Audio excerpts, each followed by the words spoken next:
KM 금융그룹의 본사는 새벽 4시에도 여전히 차가운 숨을 내쉬고 있었다. 서울 도심 한복판에 우뚝 솟은 이 거대한 유리거탑은 대한민국 경제를 움직이는 심장부였지만 이 시간만큼은 오직 정막만이 흐르고 있었다. 35층 CEO 집무실 복도 끝에서 낡은 청소 카트를 미는 소리만이 규칙적으로 들려왔다. 바퀴가 굴러가는 드르륵 소리는 마치 거대한 짐승의 뱃속에서 들리는 심장 박동처럼 고요한 복도를 울렸다. 그 카트를 밀고 있는 여자는 펑퍼짐한 회색 유니폼에 헝클어진 머리를 대충 묶은 어디서나 볼 수 있는 평범한 중년의 청소부였다.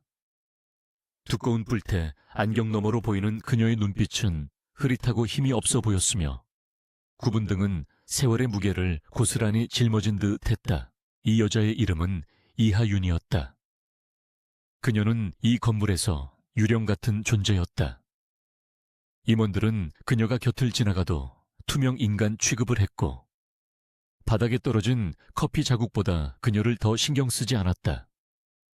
하지만 하윤에게는 그들의 무관심이 가장 완벽한 위장이었다. 그녀가 대걸레를 밀며 바닥을 닦는 동안 그녀의 귀는 닫힌 문틈 사이로 새어나오는 은밀한 대화들을 놓치지 않고 포착했다. 주가 조작을 모의하는 속삭임, 횡령을 덮기 위한 거래, 그리고 오늘 아침 예정된 이사회를 앞두고 벌어지는 치열한 권력 암투까지 그녀는 모든 것을 듣고 있었다. 하윤은 멈춰서서 이마에 흐르는 땀을 닦는 척하며 CEO 집무실 문을 응시했다. 그 문 너머에는 그녀가 30년 동안 그림자처럼 지켜봐 온 남자 강민혁이 있었다. 강민혁은 지금 절벽 끝에 서 있었다. 오늘 아침 9시에 열릴 긴급 주주총회는 그의 운명을 결정짓는 자리였다. 그룹 내 2인자인 최 부회장이 민혁을 CEO 자리에서 끌어내리기 위해 오랫동안 준비해온 덫이 드디어 발동된 것이다.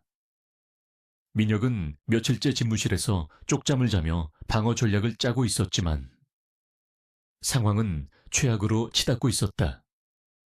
가장 믿었던 비서실장 김 실장이 어제 오후부터 연락이 두절되었기 때문이다. 김 실장은 오늘 회의에서 최 부회장의 비리를 폭로할 핵심 증거 서류를 가지고 있었다. 민혁은 초조함에 입술을 물어뜯으며 창밖의 어둠을 노려보았다. 서울의 화려한 야경조차 지금의 그에게는 비웃음처럼 느껴졌다. 민혁은 책상 위에 어지럽게 널려있는 서류들을 거칠게 쓸어버렸다. 종이들이 눈송이처럼 바닥으로 흩날렸다. 분노와 배신감이 그의 이성을 마비시키고 있었다. 김 실장이 배신한 것일까?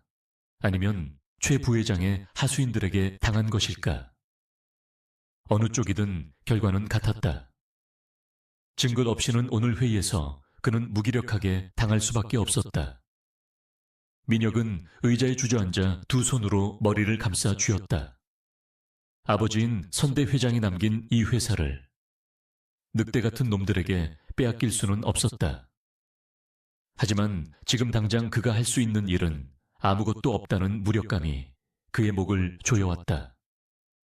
그는 깊은 한숨을 내쉬며 탕비실로 향했다. 차가운 물이라도 한 잔 마시지 않으면 속이 타들어갈 것만 같았다. 민혁이 비틀거리는 걸음으로 탕비실로 사라지자 복도 구석에서 숨죽이고 있던 하윤이 움직였다. 그녀의 동작은 방금 전까지의 둔한 움직임과는 전혀 달랐다. 굽었던 등은 곧게 펴졌고 흐릿하던 눈동자에는 날카로운 한기가 서렸다. 그녀는 소리 없이 집무실 문을 열고 들어갔다. 바닥에 흩어진 서류 더미와 책상 위의 혼란은 민혁의 심리 상태를 그대로 보여주고 있었다. 하윤은 잠시 멈춰서서 그 광경을 바라보았다. 30년 전 불타오르던 저택에서 울고 있던 어린 소년의 모습이 겹쳐 보였다. 그때 그녀는 맹세했었다. 다시는 이 아이가 혼자 울게 두지 않겠다고. 그녀는 카트에서 고무장갑을 벗어던지고 얇은 라텍스 장갑을 낀 손으로 바닥의 서류들을 줍기 시작했다. 하윤의 손놀림은 기계처럼 빠르고 정확했다. 그녀는 단순히 서류를 정리하는 것이 아니었다. 흩어진 종이들 속에서 최 부회장의 공격 패턴을 읽어내고 있었다.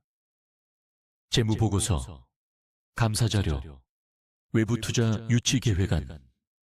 평범한 사람의 눈에는 그저 복잡한 숫자들의 나열일 뿐이겠지만 전직 정보 요원이었던 하윤의 눈에는 그 속에 숨겨진 모순과 함정이 훤히 보였다. 최 부회장은 교묘하게 회계 장부를 조작하여 민혁이 부실 투자를 지시한 것처럼 꾸며놓았다. 하지만 하윤은 알고 있었다. 진짜 부실 채권은 최 부회장이 관리하는 페이퍼 컴퍼니로 흘러 들어갔다는 사실을. 그녀는 이미 몇 달 전 청소를 가장해 쓰레기통에서 파쇄된 이면지들을 복구하여 그 증거를 확보해둔 상태였다. 하지만 지금 당장 그 증거를 내밀 수는 없었다. 그녀가 나서는 순간 민혁은 더 큰 위험에 노출될 것이고 그녀의 정체 또한 탄로 날 것이다. 하윤은 다른 방법을 택했다. 그녀는 민혁의 책상 위에 있는 붉은색 펜을 집어들었다. 그리고 흩어진 서류들 중 최 부회장의 논리에 허점이 있는 부분, 숫자가 맞지 않는 부분들의 밑줄을 긋고 간결한 메모를 남기기 시작했다. 그녀의 글씨체는 일부러 왼손으로 쓴 듯 빗둘배둘했지만 그 내용은 핵심을 찌르고 있었다. 페이지 45의 자회사 대출 승인 날짜 모순, 불혹 비감사위원회 서명 위조 가능성 확인 요망. 그녀는 민혁이 스스로 답을 찾을 수 있도록 길잡이 역할을 하는 이정표들을 문서 곳곳에 심어놓았다. 작업은 10분 만에 끝났다. 하윤은 책상 위를 완벽하게 정리했다. 가장 중요한 반박 자료가 담긴 파일은 민혁의 시선이 가장 먼저 닿는 곳에 배치했고 그 옆에는 식어버린 커피 대신 그녀가 보온병에 담아온 따뜻한 유자차를 놓았다. 민혁은 스트레스를 받으면 항상 목이 잠기곤 했다. 그 사소한 습관까지 그녀는 기억하고 있었다. 하윤은 마지막으로 책상 모서리에 묻은 먼지를 닦아내고는 다시 평범한 청소부의 모습으로 돌아갔다. 구분 등 초점 없는 눈빛. 그녀는 카트를 끌고 유유히 집무실을 빠져나갔다. 문이 닫히는 소리는 거의 들리지 않았다. 마치 처음부터 아무도 없었던 것처럼. 잠시 후 민혁이 탕비실에서 돌아왔다. 그는 여전히 절망적인 표정으로 집무실 문을 열었다. 그러나 방 안에 들어선 순간 그는 멈칫했다. 폭격 맞은 듯 엉망이었던 사무실이 거짓말처럼 정돈되어 있었다. 바닥에 흩어졌던 서류들은 중요도 순으로 깔끔하게 분류되어 책상 위에 놓여 있었고 공기 중에는 은은한 유자차 향기가 감돌았다. 민혁은 홀린 듯 책상으로 다가갔다. 누가 이런 짓을 한 것일까?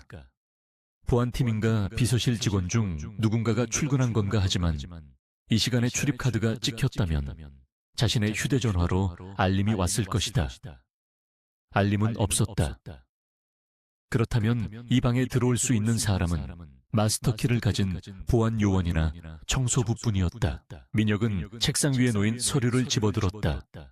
맨 위에 놓인 보고서에는 붉은색 펜으로 메모가 적혀 있었다. 처음에는 누군가 자신의 서류에 낙서를 했다는 생각에 화가 치밀었지만 내용을 읽어 내려가던 그의 눈동자가 흔들리기 시작했다. 그 메모들은 그가 밤새 머리를 싸매도 찾지 못했던 최 부회장의 공격 논리에 대한 완벽한 방어 논리였다. 아니, 방어를 넘어 역공을 가할 수 있는 치명적인 약점들을 정확히 짚어내고 있었다. 자회사 대출 승인 날짜 모순. 민혁은 중얼거렸다. 급히 해당 페이지를 찾아 확인해보니 정말로 날짜가 조작된 흔적이 있었다. 이것만으로도 최 부회장이 조작된 데이터를 근거로 자신을 공격하려 한다는 사실을 입증할 수 있었다. 심장이 미친 듯이 뛰기 시작했다. 절망의 구렁텅이에서 한 줄기 빛을 발견한 기분이었다.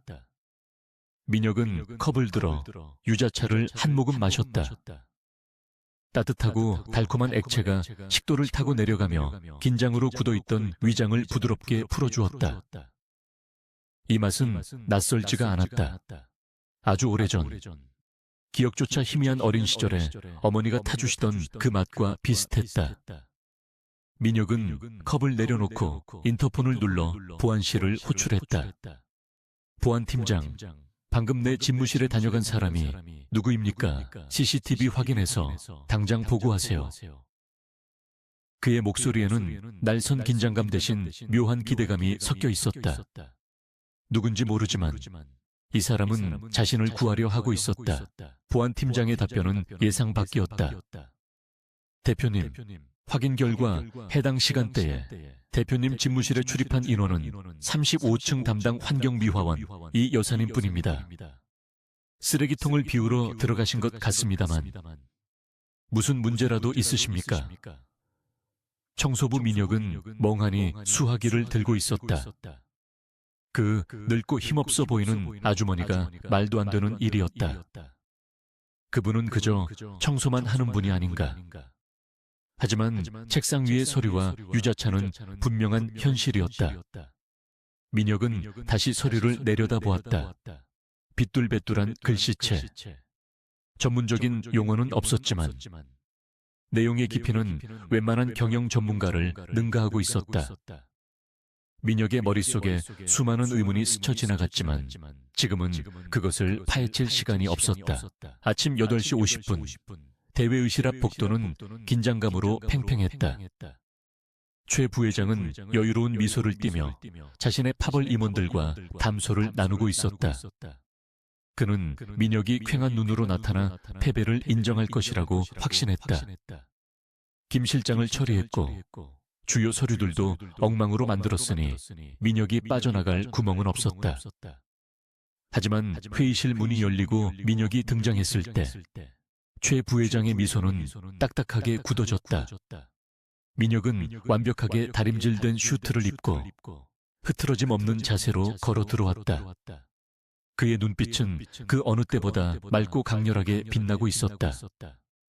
그의 손에는 붉은색 메모가 적힌 파일이 들려 있었다. 늦어서 죄송합니다. 정리할 내용이 조금 있어서요. 민혁이 차분한 목소리로 말하며 상석에 앉았다. 최 부회장은 불안한 눈빛으로 비서를 쳐다보았지만 비서 역시 당황한 기색이 역력했다.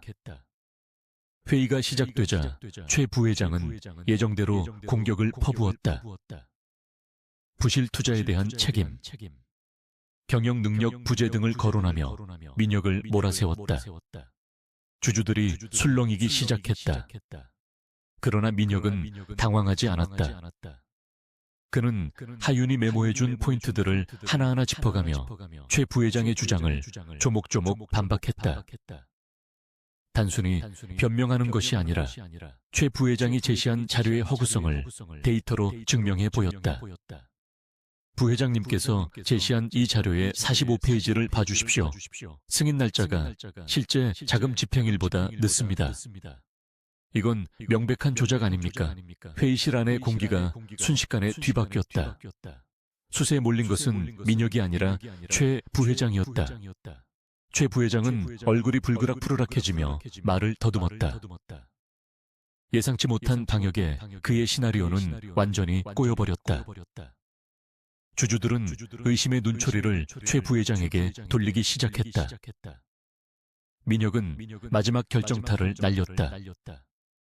이사회 감사를 통해 자금 흐름을 전면 재조사할 것을 요청합니다. 누군가 회사의 자산을 사유화하고 있다는 정황이 포착되었습니다. 그의 선언에 회의실은 아수라장이 되었다. 최 부회장은 주먹을 꽉 쥐고 민혁을 노려보았지만 이미 승패는 결정된 뒤였다. 민혁의 완벽한 승리였다. 회의가 끝나고 집무실로 돌아온 민혁은 의자에 깊숙이 몸을 묻었다. 온몸의 힘이 빠져나가는 기분이었지만 마음만은 날아갈 듯 가벼웠다. 그는 책상 위에 놓인 파일과 빈 유자차 컵을 바라보았다. 오늘 그를 구한 것은 자신의 능력이 아니었다. 이름 모를 청소부의 기적 같은 도움 덕분이었다. 민혁은 자리에서 일어나 창가로 다가갔다. 유리창 너머로 회사 앞마당을 청소하고 있는 회색 유니폼의 여자가 보였다. 그녀는 빗자루질을 하며 느릿느릿 움직이고 있었다. 정말 저 여자가 맞을까? 아니면 우연히 내가 메모를 발견하게 된 것일까? 민혁의 마음속에서 호기심이 강하게 일었다. 그때 노크 소리와 함께 인사팀장이 들어왔다. 김 실장의 갑작스러운 부재로 인한 후속 조치를 논의하기 위해서였다. 대표님, 김 실장의 소재 파악이 늦어지고 있습니다. 당분간 비서 업무를 수행할 인력을 임시로라도 채용해야 할 것 같습니다. 비서실 내에서 차석을 올릴까요? 아니면 외부 채용을 진행할까요?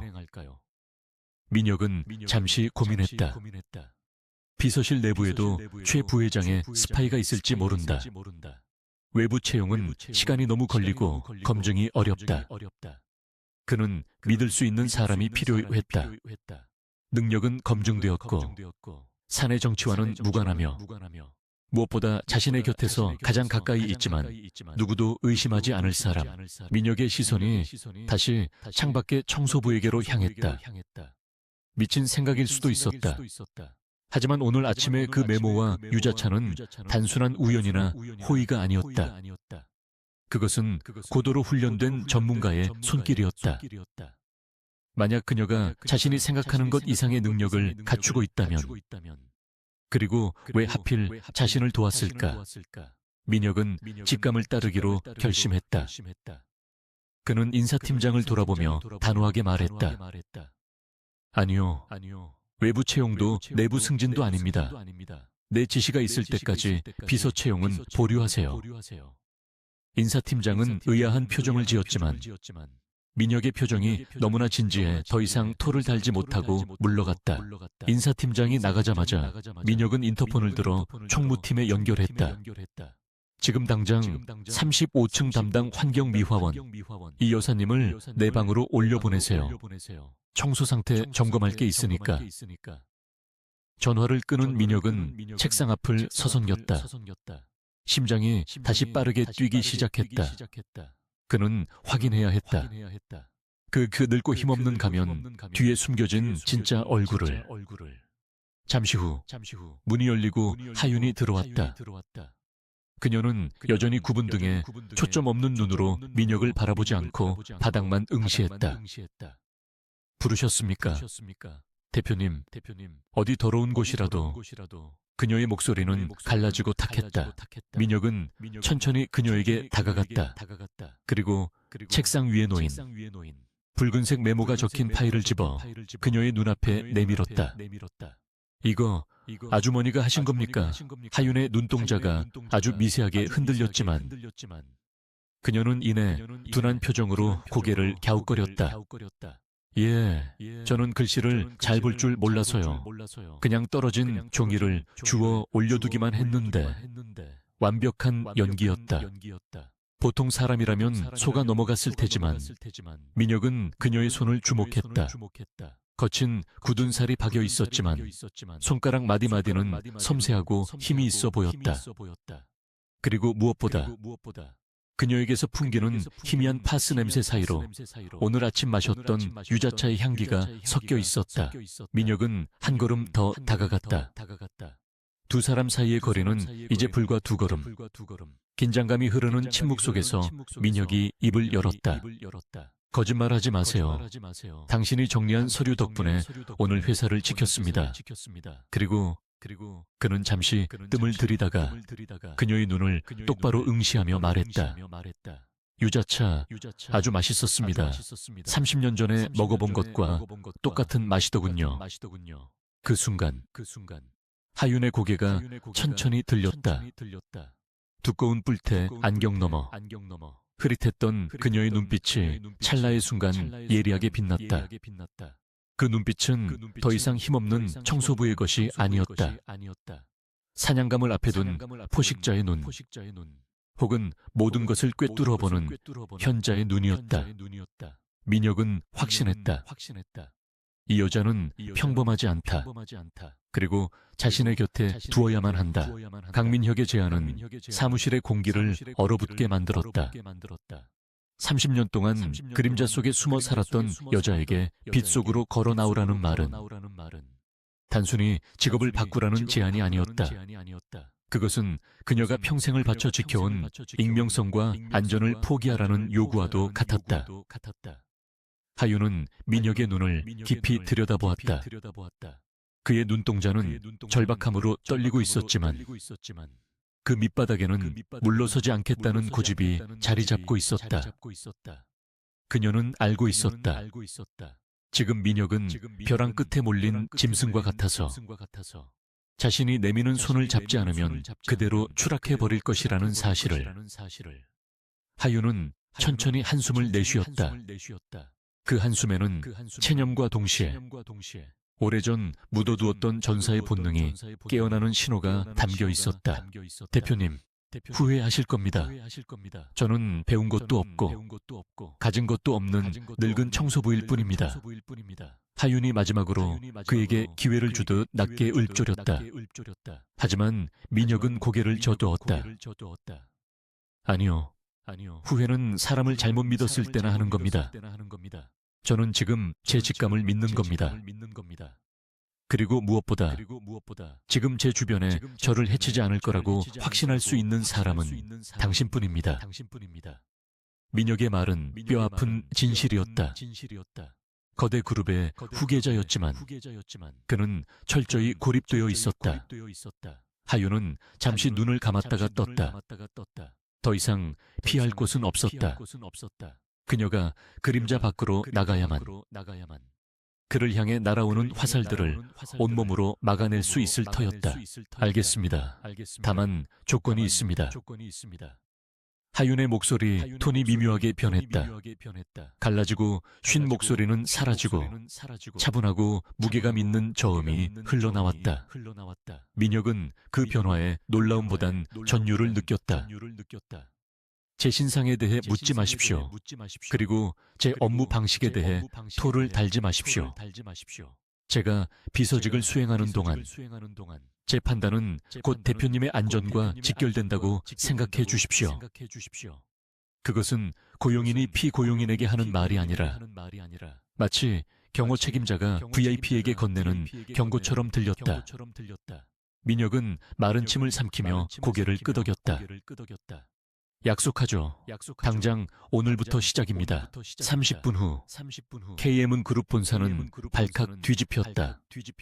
강민혁 대표가 35층 담당 청소부 이 여사를 자신의 수행 비서로 임명했다는 소식이 사내 인트라넷을 타고 순식간에 퍼져나갔기 때문이다. 인사팀장은 기절초풍하며 대표실로 달려왔고 비서실 직원들은 모욕감을 느끼며 웅성거렸다. 대표님이 미치신 거 아니야. 어떻게 빗자루질하던 아줌마를 비서로 앉혀.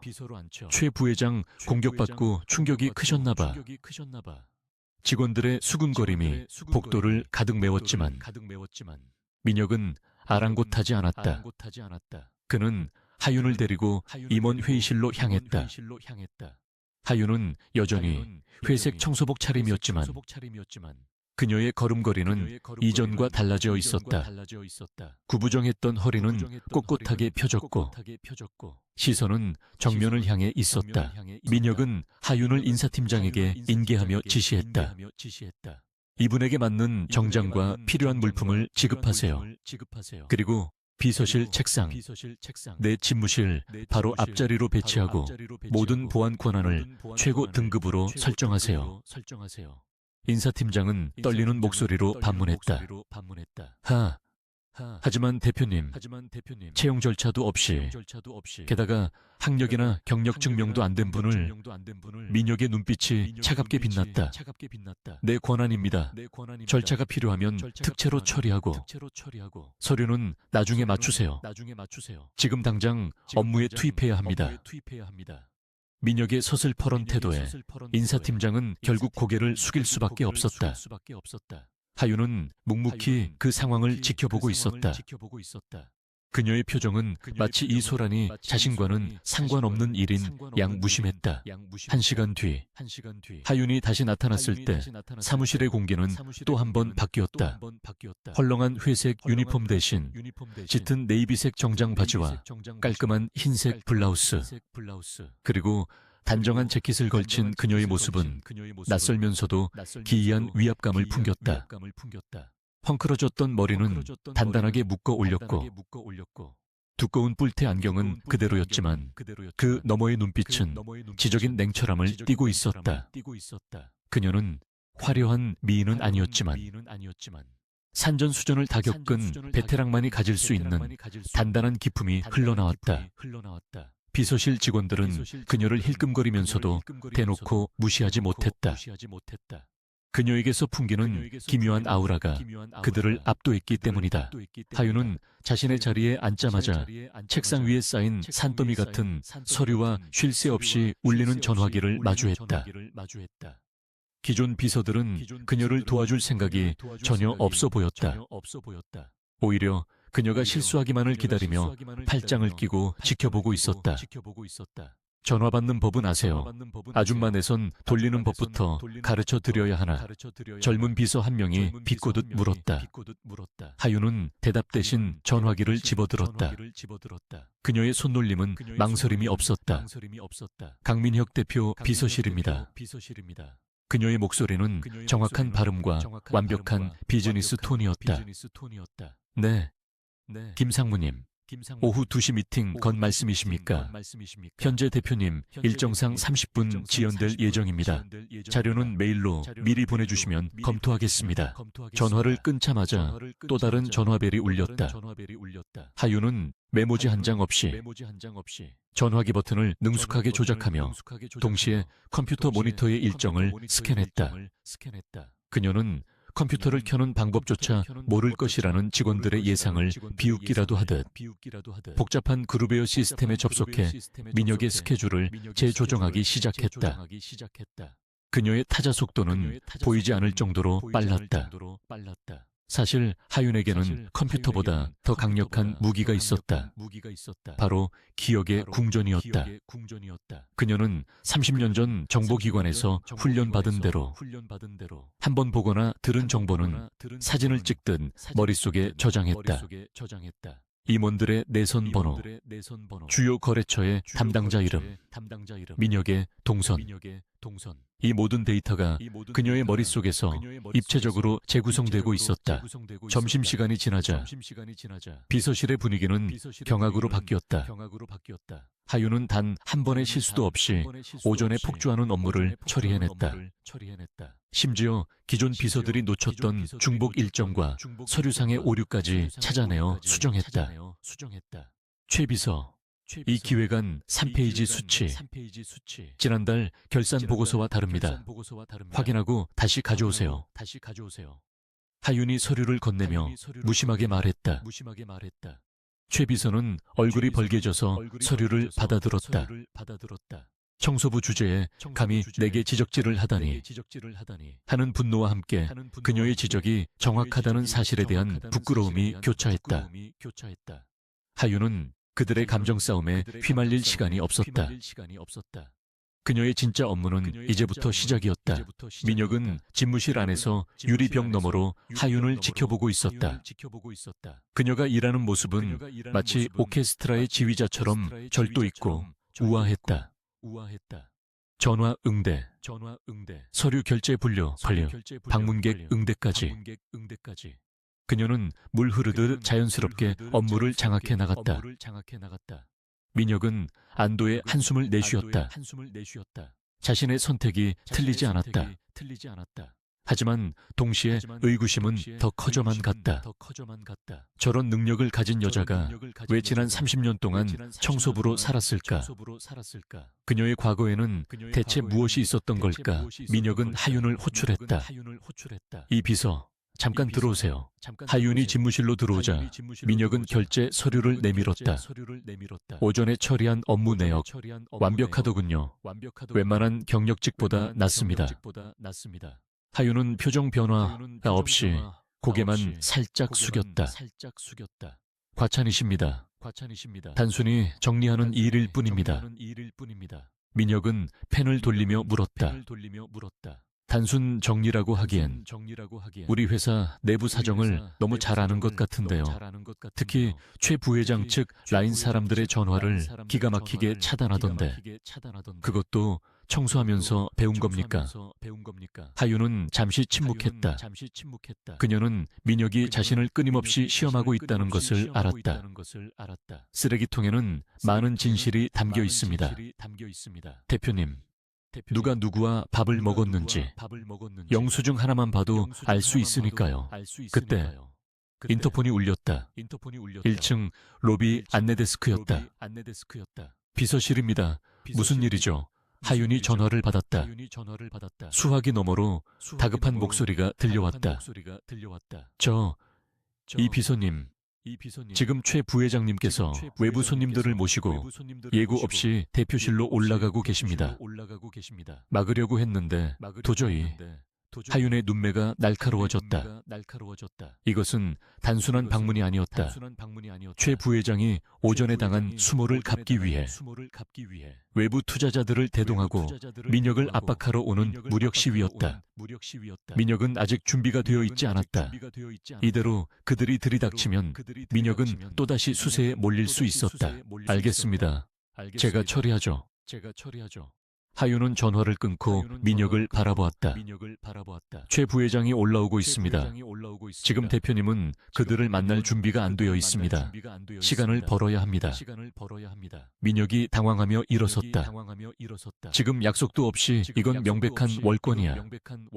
하윤은 침착하게 손을 들어 그를 제지했다. 흥분하지 마십시오. 그들이 원하는 게 바로 그겁니다. 대표님이 감정적으로 대응해서 실수하는 모습을 투자자들에게 보여주는 것. 자리에 앉아 업무를 보는 척하십시오. 문 밖은 제가 맡겠습니다. 하윤은 뒤도 돌아보지 않고 집무실을 나갔다. 그녀의 뒷모습에서 서늘한 냉기가 뿜어져 나왔다. 복도 저편에서 엘리베이터 문이 열리고 최 부회장이 건장한 사내들과 외국인 투자자들을 이끌고 위풍당당하게 걸어오고 있었다. 비서실 직원들은 겁에 질려 고개를 숙이거나 뒤로 물러섰다. 아무도 그 거대한 권력의 행렬을 막아설 엄두를 내지 못했다. 오직 한 사람, 하윤만이 그들의 앞길을 가로막고 섰다. 그녀는 두 손을 공손히 모으고 있었지만 두 발은 바닥에 뿌리를 박은 듯 단단하게 고정되어 있었다.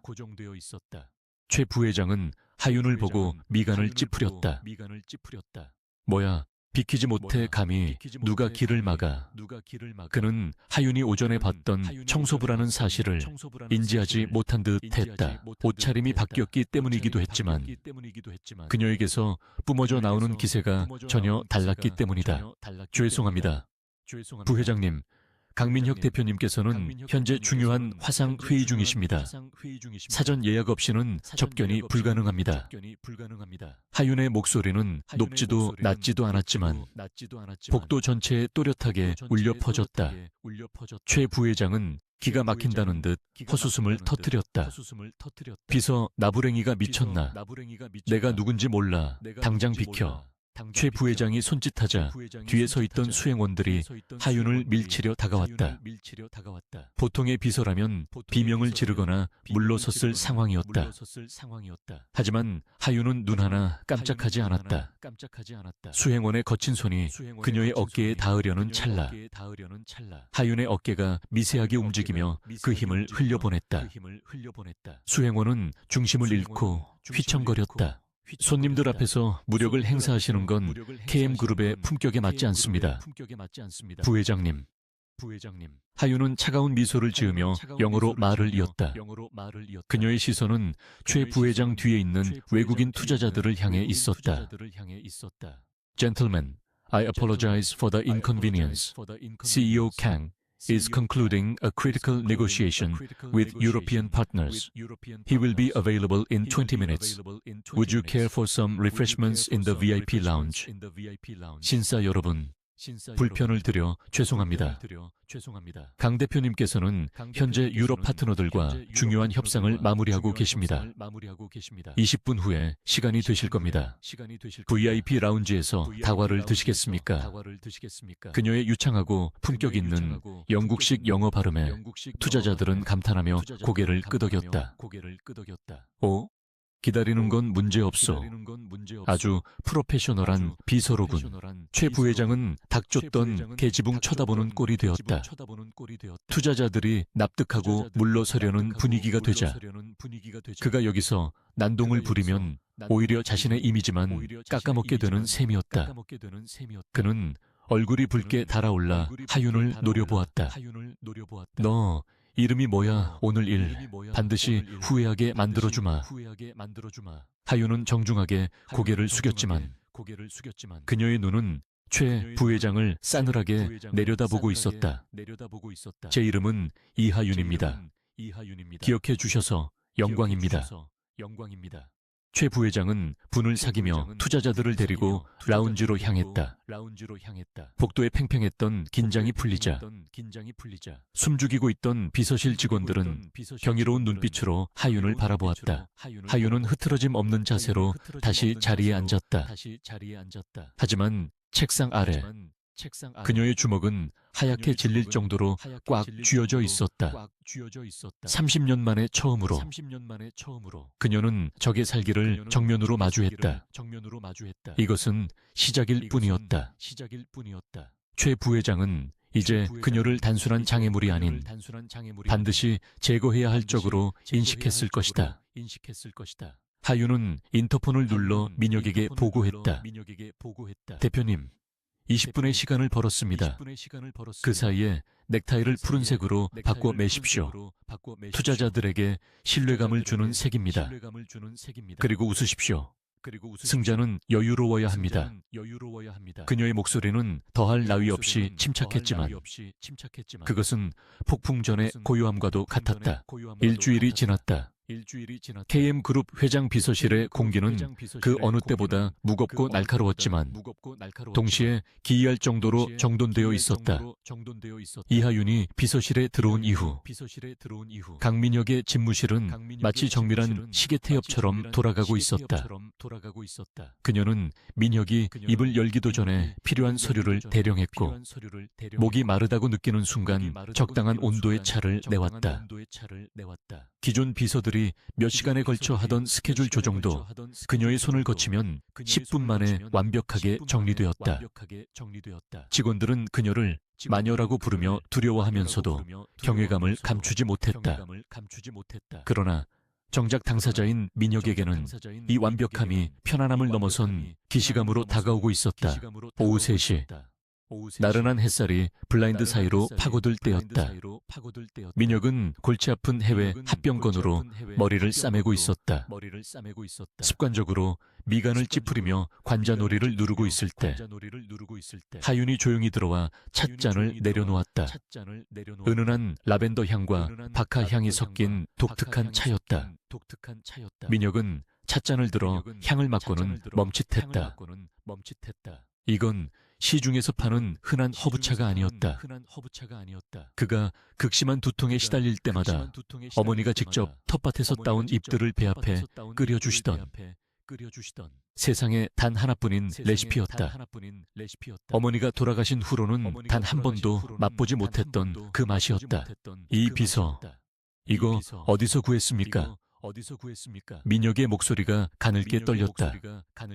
하윤은 표정 하나 바꾸지 않고 서류를 정리하며 대답했다. 탕비실에 있는 재료들을 조금 섞어봤습니다. 두통에는 라벤더와 박하가 좋다고 해서요. 입에 맞지 않으십니까? 그녀의 대답은 너무나 평범하고 상식적이어서 반박할 수가 없었다. 하지만 민혁은 알고 있었다. 단순히 재료를 섞는다고 이 맛이 나지 않는다는 것을. 잎을 우려내는 시간, 물의 온도, 비율까지 완벽하게 일치해야만 나오는 맛이었다. 민혁은 의심 가득한 눈초리로 하윤의 뒷모습을 쫓았다. 그녀의 꼿꼿한 등은 마치 철벽처럼 견고해 보였다. 의심은 점심시간에 확신으로 바뀌었다. 외부 미팅이 취소되어 집무실에서 간단히 샌드위치로 끼니를 때우려던 참이었다. 비서실 막내가 유명 베이커리에서 사온 샌드위치를 접시에 담아 가져왔다. 민혁이 샌드위치를 집어 들려는 순간 하윤이 번개같이 다가와 그의 손목을 잡았다. 드시면 안 됩니다. 그녀의 목소리는 평소보다 훨씬 낮고 단호했다. 민혁과 비서실 직원 모두가 놀라 그녀를 쳐다보았다. 하윤은 민혁의 손에서 샌드위치를 뺐다시피 가져가더니 빵 사이를 벌려 보였다. 그 안에는 아주 곱게 다져진 오이 피클이 소스에 섞여 있었다. 소스에 오이가 섞여 있습니다. 대표님은 오이 알레르기가 있으시지 않습니까? 그것도 아주 심각한 수준으로 말입니다. 하윤의 말에 민혁은 얼어붙었다. 그는 단순히 오이를 싫어하는 정도가 아니라 섭취할 경우 호흡 곤란이 올 정도로 심각한 알레르기가 있었다. 하지만 이것은 대외비였다. 회사 내에서도 극소수의 측근들만 아는 사실이었고 심지어 인사기록 카드에도 적혀있지 않은 정보였다. 막내 비서는 사색이 되어 벌벌 떨었고 민혁은 하윤을 뚫어지게 바라보았다. 그걸 당신이 어떻게 알지? 내 의료 기록은 보안 등급 특급일 텐데. 하윤은 잠시 침묵했다. 그녀의 눈동자가 안경 너머로 차분하게 빛났다. 지난번 청소할 때 대표님 개인 약통을 본 적이 있습니다. 항히스타민제와 에피네프린 주사기가 있더군요. 그 정도 약을 상비하신다는 건 특정 음식에 대한 아나필락시스 반응이 있다는 뜻이고 식사 때마다 오이와 견과류를 꼼꼼히 골라내시는 걸 보고 짐작했습니다. 그녀의 해명은 논리정연했다. 청소부로서 30년간 쓰레기통을 뒤지며 얻은 관찰력이라고 하면 말이 안 되는 것은 아니었다. 하지만 그 관찰의 깊이가 너무나 섬뜩했다. 그녀는 단순히 보는 것이 아니라 민혁의 생존과 직결된 모든 데이터를 수집하고 분석하고 있었다. 민혁은 샌드위치를 내려놓으며 헛웃음을 지었다. 당신 정말 무서운 사람이군요. 내 목숨을 2번이나 구했어. 하윤은 고개를 숙였다. 비서의 의무일 뿐입니다. 다시 샌드위치를 주문하겠습니다. 그녀가 나가자 민혁은 의자에 깊숙이 몸을 기댔다. 30년 전 화재 사고로 모든 것을 잃고 울고 있던 그를 안아주며 누나가 지켜줄게 라고 속삭이던 목소리가 귓가에 맴돌았다. 얼굴은 기억나지 않지만 그 따뜻했던 품과 냄새는 기억한다. 하윤에게서 그 냄새가 났다. 하지만 그녀는 자신을 50대 중반의 아줌마라고 소개했다. 나이가 맞지 않았다. 민혁의 머릿속이 혼란스러워졌다. 한편 부회장실의 분위기는 초상집 같았다. 최 부회장은 재떨이를 집어던지며 고함을 질렀다. 그 늙은 여우 같은 년 하나를 처리를 못해서 내가 이 망신을 당해. 그의 앞에는 험상궂게 생긴 사내들이 고개를 숙이고 서 있었다. 그들은 뒷골목에서 알아주는 해결사들이었지만 기업의 부회장 앞에서는 그저 덩치 큰 깡패일 뿐이었다. 최 부회장은 이를 갈았다. 하윤이 버티고 있는 한 민혁에게 접근하여 협박하거나 회유하는 것은 불가능했다. 그녀는 민혁의 눈과 귀가 되어 모든 공격을 사전에 차단하고 있었다. 전공법이 통하지 않는다면 더 지저분한 방법을 써야 했다. 교훈만 줘. 회사에서 제 발로 나가게 만들라고. 팔다리 하나 부러뜨려도 좋고 얼굴을 그어버려도 상관없어. 다시는 내 앞에 얼씬도 못하게 만들어. 초의 부회장의 잔인한 명령에 해결사들의 우두머리가 비릿한 미소를 지으며 고개를 끄덕였다. 걱정 마십시오. 아줌마 하나 요리하는 건 일도 아닙니다. 오늘 밤 안으로 처리하겠습니다.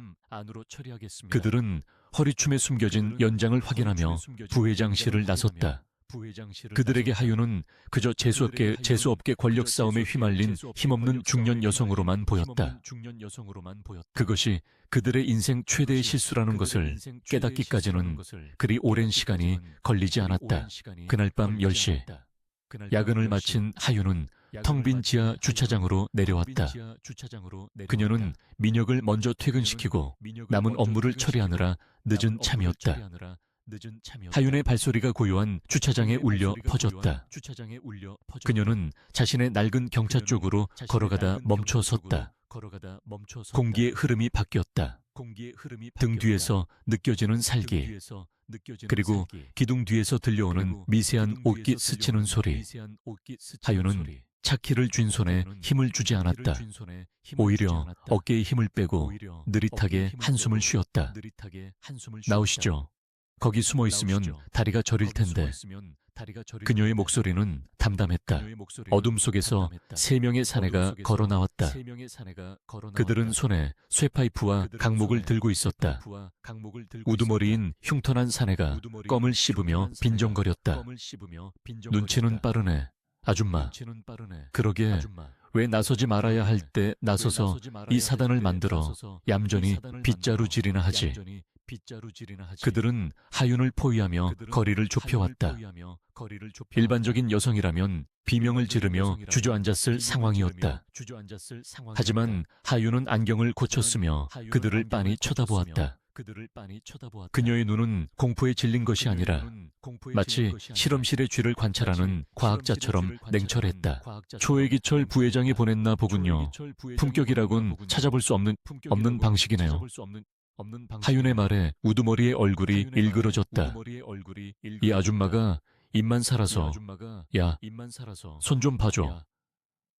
부하 하나가 쇠파이프를 휘두르며 달려들었다. 하윤은 피하지 않았다. 쇠파이프가 그녀의 머리통을 박살내기 직전 그녀는 반뼘 차이로 고개를 살짝 틀었다. 붕소리를 내며 허공을 가른 쇠파이프가 바닥을 때렸다. 그 반동으로 부하의 자세가 무너지는 찰나 하윤의 손이 뱀처럼 뻗어나갔다. 그녀는 주먹을 쓰지 않았다. 검지와 중지로 부하의 겨드랑이 안쪽 급소를 정확히 찔렀다. 부하는 비명도 지르지 못한 채 팔이 마비되어 쇠파이프를 떨어뜨렸다. 하윤은 쓰러지는 부하의 멱살을 잡아 우두머리 쪽으로 가볍게 밀어 던졌다. 거구의 사내가 종이 인형처럼 날아가는 모습에 나머지 2사람은 입을 다물지 못했다. 이것은 완력이 아니었다. 상대의 힘을 이용하고 무게중심을 무너뜨리는 고도의 무술이었다. 하윤은 옷매무새를 다듬으며 천천히 우두머리에게 다가갔다. 당신, 전과 오범에 집행유예 기간이지. 집에 중학생 딸 하나 있고 딸 이름이 민지였나. 우두머리의 눈동자가 지진이라도 난 듯 흔들렸다. 너 그걸 어떻게... 하윤은 30년 전 정보국 시절의 습관처럼 상대의 가장 약한 고리를 파고들었다. 그녀는 오늘 아침 사내 보안팀 블랙리스트 데이터베이스를 업데이트하며 이들의 신상을 미리 파악해 두었던 것이다. 민지가 아빠가 깡패짓 하다가 감옥 가는 걸 알면 참 좋아하겠어. 이번엔 단순 폭행이 아니라 기업 임원 사주를 받은 청부 폭력이야. 최소 5년은 살다 나올 텐데. 그때 민지는 성인이 되어 있겠네. 하윤의 목소리는 나직했지만 그 어떤 협박보다도 섬뜩하게 귓가를 파고들었다. 이 미친 여자가. 우두머리는 뒷걸음질 쳤다. 공포였다. 눈앞에 있는 여자는 평범한 아줌마가 아니었다. 그녀의 뒤에는 알 수 없는 거대한 어둠이 도사리고 있는 것 같았다. 하윤은 바닥에 떨어진 쇠파이프를 발로 툭 찼다. 쨍그랑 소리가 주차장을 날카롭게 울렸다. 선택해. 지금 당장 꺼져서 최 부회장한테 실패했다고 보고하든가, 아니면 내 손에 다리가 부러져서 경찰차 타고 가든가. 그녀의 눈빛에서 뿜어져 나오는 살기는 진짜였다. 사람을 죽여본 자만이 가질 수 있는 생명을 하찮게 여기는 듯한 무심한 살기. 우두머리는 침을 꿀꺽 삼켰다. 그는 본능적으로 알았다. 덤비면 죽는다. 그는 쓰러진 부하를 일으켜 세우며 소리쳤다. 가자, 재수가 없으려니까. 그들은 도망치든 주차장을 빠져나갔다. 그들의 뒷모습을 바라보며 하윤은 짧게 혀를 찼다. 긴장이 풀리자 억눌렀던 피로가 몰려왔다. 그녀는 떨리는 손을 주머니에 넣고 감추었다. 아무리 훈련된 요원이라도 30년의 공백은 무시할 수 없었다. 체력이 예전 같지 않았고 관절 마디마디가 쑤셔왔다. 하지만 그녀는 약한 모습을 보일 수 없었다. 그녀가 무너지면 민혁이 무너진다. 하윤은 차에 시동을 걸었다. 라디오에서 흘러나오는 올드 팝송이 정막을 깼다. 그녀는 백미러로 자신의 얼굴을 바라보았다. 주름진 눈가, 희끗희끗한 머리칼. 세월은 그녀의 외모를 앗아갔지만 그 안에 깃든 영혼은 여전히 30년 전 그날 화염 속에서 맹세했던 20대의 요원에 머물러 있었다. 지켜줄게, 민혁아. 내 목숨이 다하는 날까지. 그녀는 엑셀을 밟았다. 차는 어둠을 뚫고 도시의 화려한 불빛 속으로 사라졌다. 내일은 더 거친 파도가 몰아칠 것이다. 최 부회장은 포기하지 않을 것이고 하윤의 정체를 의심하는 눈초리는 더욱 많아질 것이다. 하지만 그녀는 준비되어 있었다. 지난 30년은 도망친 시간이 아니라 이 순간을 위해 칼을 갈아온 시간이었으니까. 같은 시각, 민혁의 오피스텔. 민혁은 잠들지 못하고 창밖을 내려다보고 있었다. 손에는 하윤이 타준 차가 식어가고 있었다. 그는 휴대폰을 들어 어딘가로 전화를 걸었다. 김 탐정님, 부탁 하나만 합시다. 우리 회사 비서 이하윤 씨에 대해 조사해 주세요. 과거 행적, 가족관계, 출신 학교, 사소한 거라도 좋으니 전부 다. 전화를 끄는 민혁의 눈빛은 복잡했다. 그녀를 믿고 싶었다. 아니, 이미 마음 깊은 곳에서는 그녀를 의지하고 있었다. 하지만 그렇기에 더더욱 그녀의 정체를 알아야 했다. 그녀가 정말 자신을 지키러 온 수호천사인지 아니면 가면을 쓴 또 다른 악마인지. 진실의 문이 서서히 열리고 있었다. 비가 억수같이 쏟아지는 밤이었다. 하늘 구멍이 뚫린 듯 퍼붓는 빗줄기가 검은 세단 위를 사정없이 두들겼다. 강민혁은 뒷좌석에 깊숙이 몸을 파묻은 채 차창 밖으로 흐르는 서울의 야경을 응시하고 있었다.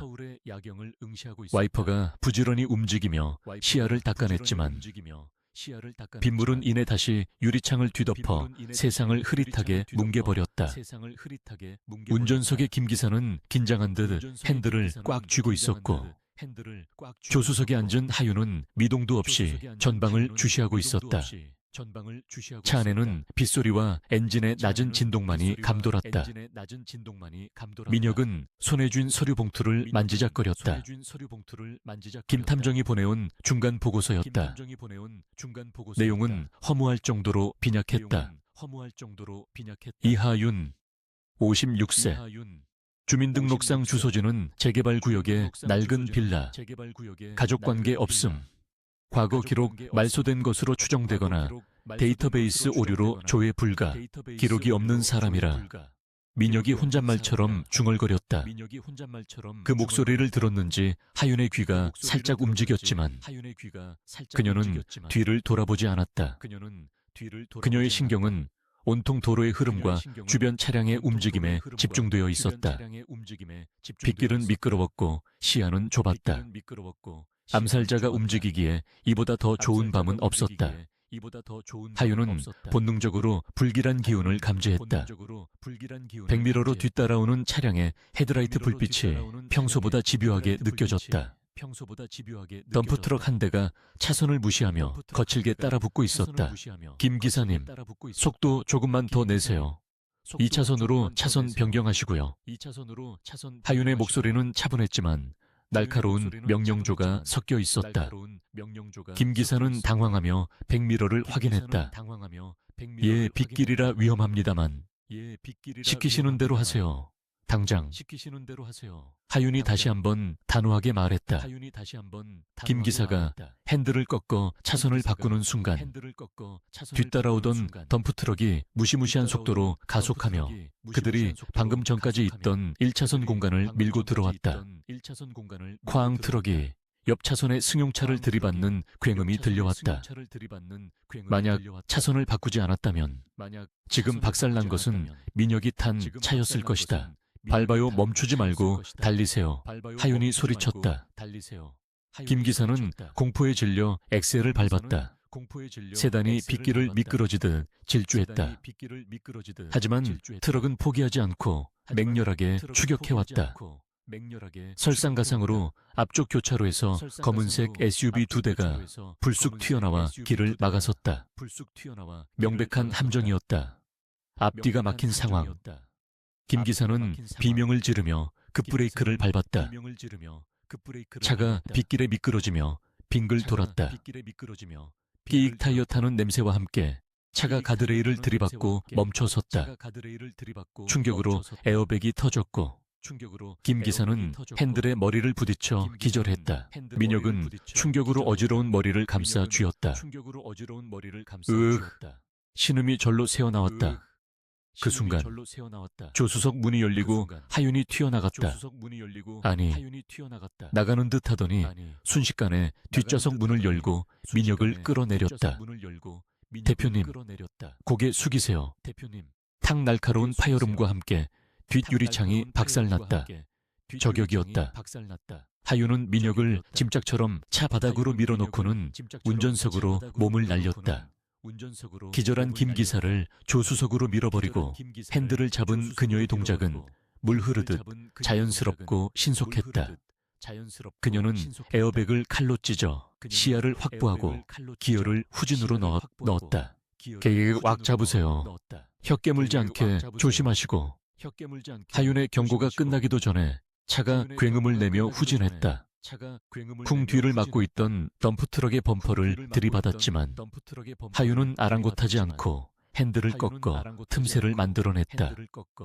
차는 비명을 지르며 포위망을 뚫고 나갔다. SUV 2대가 곧바로 뒤를 쫓았다.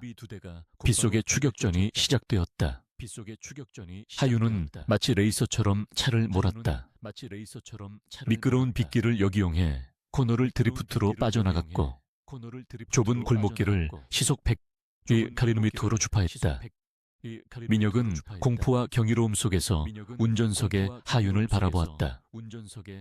헝클어진 머리카락, 땀과 빗물로 젖은 얼굴, 그리고 먹잇감을 노리는 맹수처럼 번뜩이는 눈빛. 그것은 그가 알던 청소부 아줌마도 깐깐한 비서도 아니었다. 전장의 한복판에 선 전사의 모습이었다. 누구입니까? 당신. 민혁이 떨리는 목소리로 물었다. 하윤은 대답 대신 백미러를 보며 핸들을 급하게 꺾었다. 질문은 나중에 하세요. 살고 싶으면 지금은 제 말만 들으십시오. 추격자들은 끈질겼다. SUV 창문에서 총구가 나오더니 다시 총격이 시작되었다. 타이어 주변으로 총알이 튀었다. 하윤은 이를 악물었다. 이대로는 따돌릴 수 없었다. 그녀는 전방에 보이는 공사 중인 고가도로 진입로를 발견했다. 아직 개통되지 않아 바리케이드가 쳐져 있었지만 그녀는 속도를 줄이지 않았다. 숙여요. 쾅차가 바리케이드를 부수고 공사장으로 진입했다. 울퉁불퉁한 비포장도로 위를 달리던 차는 결국 공사장 자재 더미에 처박히며 멈춰섰다. 엔진에서 연기가 피어오르고 있었다. 하윤은 지체 없이 민혁을 부축해 차에서 내렸다. 뛰어야 합니다. 따라오세요. 두 사람은 쏟아지는 빗속을 뚫고 미완성된 고가도로의 기둥 뒤로 몸을 숨겼다. 뒤따라온 SUV에서 건장한 산에 4명이 내렸다. 그들의 손에는 소음기가 장착된 권총과 날카로운 단검이 들려 있었다. 그들은 천천히 포위망을 좁혀왔다. 민혁은 숨이 턱까지 차올랐다. 심장이 터질 것만 같았다. 죽음의 공포가 눈앞에 아른거렸다. 하윤은 민혁을 안전한 콘크리트 기둥 뒤에 앉혔다. 그리고 자신의 정장 재킷을 벗어던졌다. 얇은 블라우스가 빗물에 젖어 그녀의 몸에 달라붙었다. 그녀는 치마 옆단을 찢어 활동하기 편하게 만든 뒤 머리에 꽂혀 있던 비녀를 뽑아 손에 쥐었다. 끝이 날카롭게 갈린 금속 비녀였다. 그것은 단순한 장신구가 아니라 그녀가 늘 지니고 다니던 은밀한 무기였다. 여기 꼼짝 말고 계세요. 제가 처리하고 오겠습니다. 하윤이 낮게 속삭였다. 가지 마요. 저들은 총을... 민혁이 그녀의 팔을 잡았지만 하윤은 부드럽게 그러나 단호하게 그의 손을 떼어냈다. 걱정 마십시오. 제 몸 하나는 건사합니다. 하윤은 어둠 속으로 사라졌다. 곧이어 둔탁한 타격음과 짧은 비명소리가 들려왔다. 민혁은 숨을 죽이고 귀를 기울였다. 빗소리에 묻혀 정확한 상황을 알 수 없었지만 간간히 들려오는 소리는 처절했다. 뼈가 부러지는 소리, 금속끼리 부딪히는 소리. 하윤은 어둠을 이용해 적들을 하나씩 사냥하고 있었다. 그녀는 정면 승부를 피했다. 공사 자재를 무너뜨려 시야를 가리고 기습적으로 다가가 급소를 타격했다. 총을 든 사내의 손목을 비녀로 찍어 총을 떨어뜨리게 하고 목을 가격해 소리를 지르지 못하게 만들었다. 30년의 공백이 무색할 만큼 그녀의 살인 기술은 여전히 치명적이고 효율적이었다. 그것은 몸이 기억하는 본능이었다. 마지막 남은 암살자는 리더 격인 사내였다. 그는 동료들이 하나둘씩 당하자 당황하여 허공에 총을 난사했다. 나와 어디 숨었어? 이 쥐새끼 같은 년. 탕탕. 총소리가 공사장을 울렸다. 하윤은 철근 구조물 위에 매달려 그를 내려다보고 있었다. 그녀의 팔뚝에서는 피가 흐르고 있었다. 아까의 격투 중에 칼에 스친 상처였다. 하지만 그녀는 고통을 느끼지 못하는 듯했다. 그녀의 눈은 오직 타겟의 목덜미에 고정되어 있었다. 사내가 탄창을 갈아 끼우려는 찰나 하윤이 위에서 덮쳤다. 그녀의 몸무게와 중력이 실린 일격이 사내의 어깨를 강타했다. 사내는 비명을 지르며 쓰러졌고 하윤은 그의 목에 비녀 끝을 겨누었다. 누가 보냈지? 최기철인가? 하윤이 차갑게 물었다. 사내는 고통 속에서도 비릿하게 웃었다. 크크, 최 부회장만 있을 것 같나? 내 놈들 목을 노리는 건... 하윤은 더 이상 듣지 않겠다는 듯 그를 기절시켰다. 어차피 배우는 뻔했다. 중요한 건 지금 당장 민혁을 안전한 곳으로 옮기는 것이었다. 상황이 종료되자 긴장이 풀리며 하윤의 몸이 휘청거렸다. 30년 전처럼 날렵하지 않은 몸을 억지로 혹사시킨 대가였다. 숨이 가쁘고 상처가 욱신거렸다. 그녀는 피 묻은 손을 빗물에 대충 씻고 민혁이 숨어있는 곳으로 돌아왔다. 민혁은 웅크리고 앉아 떨고 있었다. 하윤이 다가오자 그는 화들짝 놀라 고개를 들었다. 하윤의 몰골은 처참했다. 블라우스는 피와 흙탕물로 얼룩져 있었고 팔과 얼굴에는 상처가 가득했다. 하지만 그녀는 자신의 상처는 안중에도 없다는 듯 민혁의 몸부터 살폈다. 다치신 데는 없으십니까? 어디 아프신 곳은요? 그 목소리는 방금 전 암살자들을 처단하던 살수의 목소리가 아니었다. 걱정과 애정이 가득 담긴 너무나도 따뜻한 목소리였다. 민혁은 멍하니 그녀를 바라보다가 그녀의 팔에서 흐르는 피를 보고 정신을 차렸다. 나는 괜찮아요. 당신이 피가 많이 납니다. 민혁이 셔츠를 찢어 그녀의 팔을 지혈하려 했다. 하윤이 괜찮다며 손을 저었지만 민혁은 고집스레 그녀의 팔을 잡았다. 찢어진 소매 사이로 드러난 그녀의 팔 안쪽에는 오래된 화상 흉터가 선명하게 남아 있었다. 불길이 핥고 지나간 듯한 쭈글쭈글한 피부. 민혁의 손이 멈췄다. 그 흉터.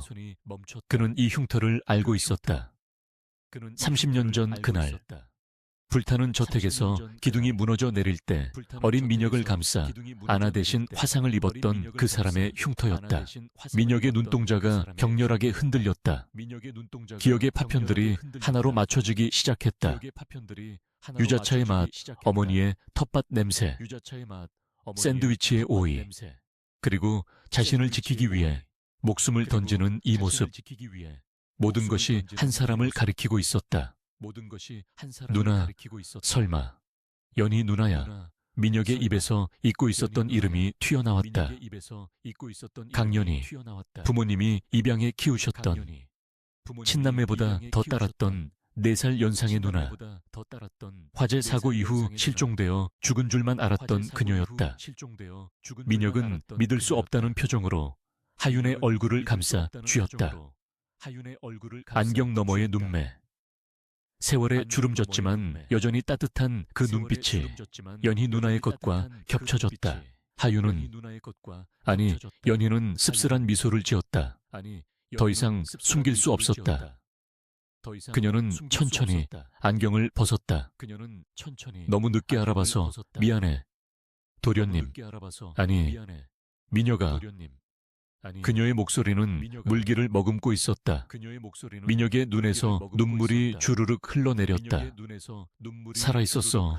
살아있었으면서 왜 여태 모른 척했어. 30년 동안이나 내 바로 옆에 있었으면서.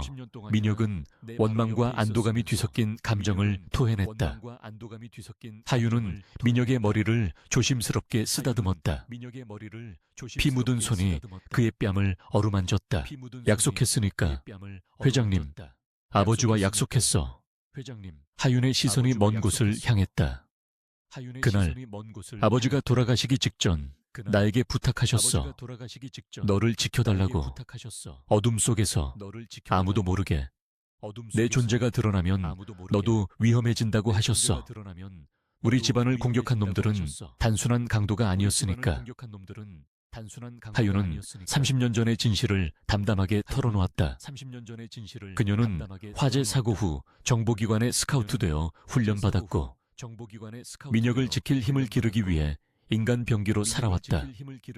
그리고 은퇴 후에는 신분을 위조해 청소부로 잠입.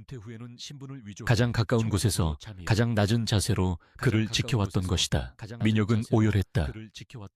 그녀가 짊어졌을 30년의 무게가 가슴을 짓눌렀다.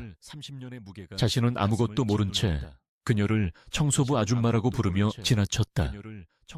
그녀가 쓰레기통을 뒤지며 자신의 안전을 챙길 때 그는 따뜻한 사무실에서 커피를 마셨다. 죄책감이 밀려왔다. 미안해. 정말 미안해, 누나. 민혁은 하윤을 끌어안았다. 비에 젖은 그녀의 몸은 차가웠지만 그 안의 심장은 누구보다 뜨겁게 뛰고 있었다. 하윤도 민혁의 등을 토닥였다. 울지 마. 넌 이제 그룹의 총수야. 강해져야지. 비는 여전히 쏟아지고 있었다. 하지만 두 사람 사이의 공기는 달라져 있었다. 더 이상 고용주와 비서의 관계가 아니었다. 목숨을 빚진 자와 목숨을 건 자. 그리고 30년을 이어온 혈연 이상의 유대가 그들을 묶고 있었다. 하윤은 민혁을 부축해 일으켰다. 여기 오래 있으면 위험해. 안전 가옥으로 이동해야 해. 걸을 수 있겠니? 민혁은 눈물을 닦고 고개를 끄덕였다. 그의 눈빛이 달라져 있었다. 더 이상 나약한 도련님의 눈빛이 아니었다. 자신을 위해 희생한 여자를 위해서라도 그는 반드시 살아남아 승리해야 했다. 가자, 누나. 그리고 다신 내 곁을 떠나지 마. 이건 명령이야. 하윤은 피식 웃었다. 명령이라니 많이 컸네. 두 사람은 서로를 의지하며 어둠 속을 걸어 나갔다. 빗줄기가 그들의 발자국을 지워주었다. 오늘 밤 강민혁은 다시 태어났다. 그리고 그의 곁에는 세상에서 가장 강력하고 헌신적인 수호자가 함께하고 있었다. 이제 방역의 서막이 올랐다. 최기철 부회장, 그리고 그 뒤에 숨은 거대한 악의 세력들은 곧 깨닫게 될 것이다. 그들이 건드린 것이 잠자던 사자의 코털이 아니라 새끼를 지키려는 어미 호랑이의 영린이었다는 것을. 서울 외곽의 인적 드문 별장 지하실. 눅눅한 공기 사이로 낡은 형광등이 위태롭게 깜빡이고 있었다. 이곳은 하윤이 정보기관 시절부터 비밀리에 관리해온 안전 가옥이었다. 민혁은 찢어진 셔츠 사이로 드러난 하윤의 상처를 소독하고 붕대를 감아주었다. 그의 손길은 조심스러웠지만 눈빛은 분노로 이글거리고 있었다. 대한민국 재계서열 1위 그룹의 회장이 암살 위협을 받고 도망쳐야 한다는 현실이, 그리고 자신을 지키기 위해 누나가 또다시 피를 흘려야 했다는 사실이 그를 견딜 수 없게 만들었다. 그는 붕대를 매듭지으며 나직이 말했다. 이제 경찰에 신고해. 암살 시도에 총기 사용이야. 이건 테러라고. 하윤은 고개를 저으며 쓴 웃음을 지었다. 그녀는 벽 한쪽에 쌓여있는 수십 개의 낡은 라면 상자를 턱짓으로 가리켰다. 경찰이나 검찰을 믿지 마. 최기철 부회장은 이미 그들 윗선까지 손을 뻗어놨어. 우리가 섭불리 움직이면 증거 불충분으로 풀려날 거고, 역으로 우리가 무고죄나 횡령 혐의를 뒤집었을 거야. 법은 돈 많은 놈들 편이거든. 그녀의 목소리는 차분했지만 그 속에 담긴 현실 인식은 냉혹했다. 민혁은 답답함의 주먹으로 테이블을 내리쳤다. 그럼 어쩌라고? 이대로 숨어서 당하고만 있어야 해. 아니, 우린 숨지 않아. 그들이 가장 두려워하는 방식으로 목을 조를 거야. 하윤은 자리에서 일어나 라면 상자 하나를 테이블 위로 가져왔다. 상자 겉면에는 35층 B구역 2015년이라는 매직 글씨가 적혀 있었다. 그녀가 상자를 열자 그 안에는 투명 테이프로 정교하게 이어 붙인 종이들이 빼곡하게 들어차 있었다. 그것들은 모두 파쇄기에서 갈기갈기 찢겨나갔던 문서들의 조각이었다. 민혁은 눈을 크게 뜨고 그 기이한 광경을 바라보았다. 단순한 쓰레기 더미가 아니었다. 그것은 집념과 끈기가 만들어낸 거대한 모자이크였다. 지난 10년간 최 부회장과 그 측근들이 파쇄한 모든 문서를 모아왔어. 그들은 파쇄기에 넣는 순간 비밀이 사라진다고 믿었겠지만 나한테는 그게 다 퍼즐 조각이었지. 하윤은 덤덤하게 말했다. 그녀는 매일 밤 모두가 퇴근한 사무실에서 쓰레기통을 비우는 척하며 파쇄된 종이 뭉치를 수거했다. 그리고 이 지하실로 가져와 밤을 새워가며 조각들을 맞추고 복원해왔던 것이다. 그것은 단순한 정보 수집이 아니었다. 민혁을 지키기 위한 방패를 만들기 위해 그녀가 30년의 세월 동안 묵묵히 쌓아 올린 피와 땀의 결정체였다. 민혁은 떨리는 손으로 복원된 문서 하나를 집어들었다. 테이프 자국으로 누더기가 된 종이였지만 그 내용은 충격적이었다. 페이퍼 컴퍼니 MK솔루션 자금 세탁 내역. 최 부회장이 회사의 공금을 빼돌려 비자금을 조성하고 그 돈으로 정관계 로비를 시도한 정황이 고스란히 담겨 있었다. 날짜, 금액, 수취인 계좌까지. 그 어떤 감사 보고서보다도 정확하고 치명적인 증거였다. 민혁은 상자 속에 담긴 방대한 양의 자료를 보며 전율했다. 이걸 혼자서 다 했다고 누나. 대체 얼마나 긴 시간을 혼자 싸워온 거야. 감상에 젖을 시간 없어. 이건 원석일 뿐이야. 네가 가공해서 무기로 만들어야 해. 하윤은 냉정하게 민혁의 감정을 끊어냈다.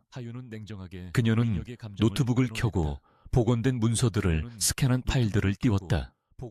화면 가득 복잡한 숫자와 도표들이 나타났다. 나는 정보는 모을 수 있지만 자금의 흐름을 엮어서 법적 효력을 갖게 만드는 건 네 몫이야. 너는 경영자잖아. 이 조각들 속에서 최기철의 숨통을 끊을 결정적인 한 방, 스모킹 건을 찾아내. 하윤의 말에 민혁의 눈빛이 변했다. 그래, 이것은 그녀가 차려준 밥상이었다. 이제 칼을 쥐고 요리하는 것은 자신의 역할이었다. 민혁은 재킷을 벗어 던지고 소매를 걷어붙였다. 그는 CEO로서의 예리한 감각을 발휘해 자료들을 분석하기 시작했다. 하윤이 옆에서 보충 설명을 덧붙였다. 이 날짜를 봐. 최 부회장이 홍콩 출장을 갔던 날이야. 그런데 법인 카드 사용 내역은 강남 유흥업소로 찍혀 있어. 알리바이를 조작한 거지. 민혁은 고개를 끄덕이며 키보드를 두드렸다. 자금 세탁 경로가 복잡하지만 패턴이 있어. 이 MK솔루션이라는 회사, 겉으로는 소프트웨어 개발사지만 실제로는 최 부회장 천안 명의의 유령 회사야. 여기로 흘러들어간 자금이 다시 셰이만 제도의 계좌로 이동했어. 시간이 흐를수록 두 사람의 호흡은 완벽하게 맞아 들어갔다. 하윤이 쓰레기통에서 건져 올린 사실에 민혁이 논리를 입히자 파편화되어 있던 비리들이 하나의 거대한 그림으로 완성되었다. 그것은 단순한 횡령 사건이 아니었다. 최 부회장은 회사를 통째로 해외 투기 자본에 매각하려는 음모를 꾸미고 있었다. 민혁의 등줄기에 식은땀이 흘렀다. 만약 하윤이 없었다면 그는 영문도 모른 채 회사를 뺏기고 길거리에 나앉았을 것이다. 아니, 쥐도 새도 모르게 제거당했을 것이다. 새벽 3시, 마침내 그들은 결정적인 증거를 찾아냈다. 최 부회장이 암살 청부업자에게 착수금을 송금한 내역이었다. 송금처는 익명의 코인 지갑이었지만 하윤이 복원한 메모지에 적힌 비밀번호와 지갑 주소가 일치했다. 이것은 최 부회장을 살인교사 혐의로 구속시킬 수 있는 명백한 물증이었다. 민혁은 환호성을 지르며 의자의 등을 기댔다. 잡았다. 이 정도면 놈을 사회에서 영원히 매장시킬 수 있어. 그의 얼굴에는 피로감 대신 승리에 대한 확신이 차올랐다. 하지만 하윤의 표정은 여전히 진지했다. 증거는 확보했지만 공개하는 타이밍이 중요해. 지금 터뜨리면 놈들은 꼬리 자르기를 시도할 거야.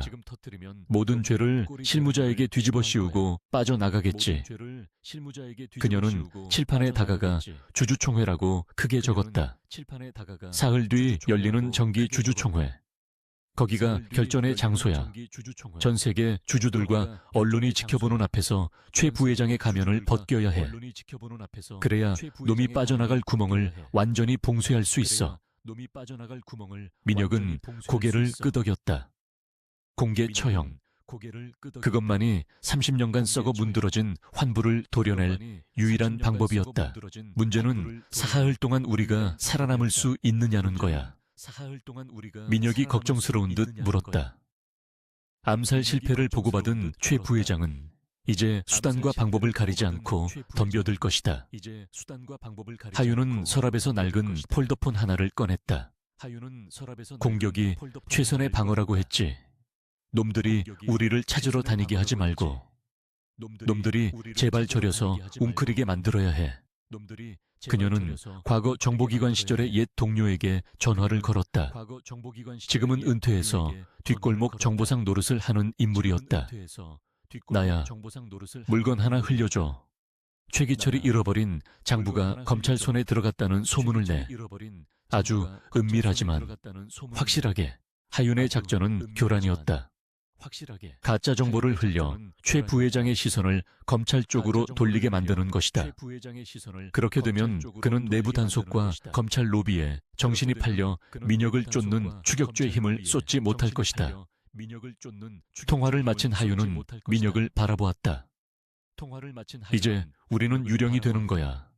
주주총회 당일까지 철저하게 숨죽이고 있어야 해. 민혁은 하윤에게 다가가 그녀의 손을 잡았다.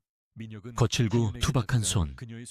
하지만 그에게는 세상에서 가장 아름다운 손이었다.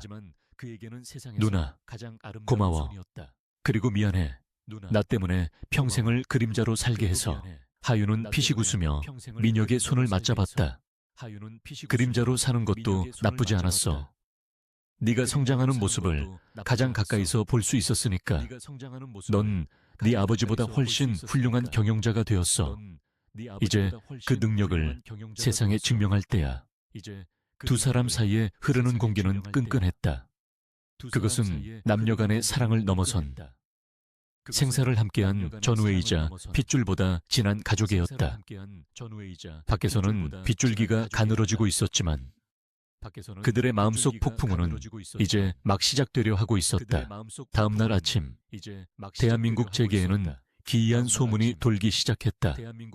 강민혁 회장이 실종되었다는 뉴스 대신 최 부회장의 비밀 장부가 유출되었다는 찌라시가 증권가를 강타한 것이다.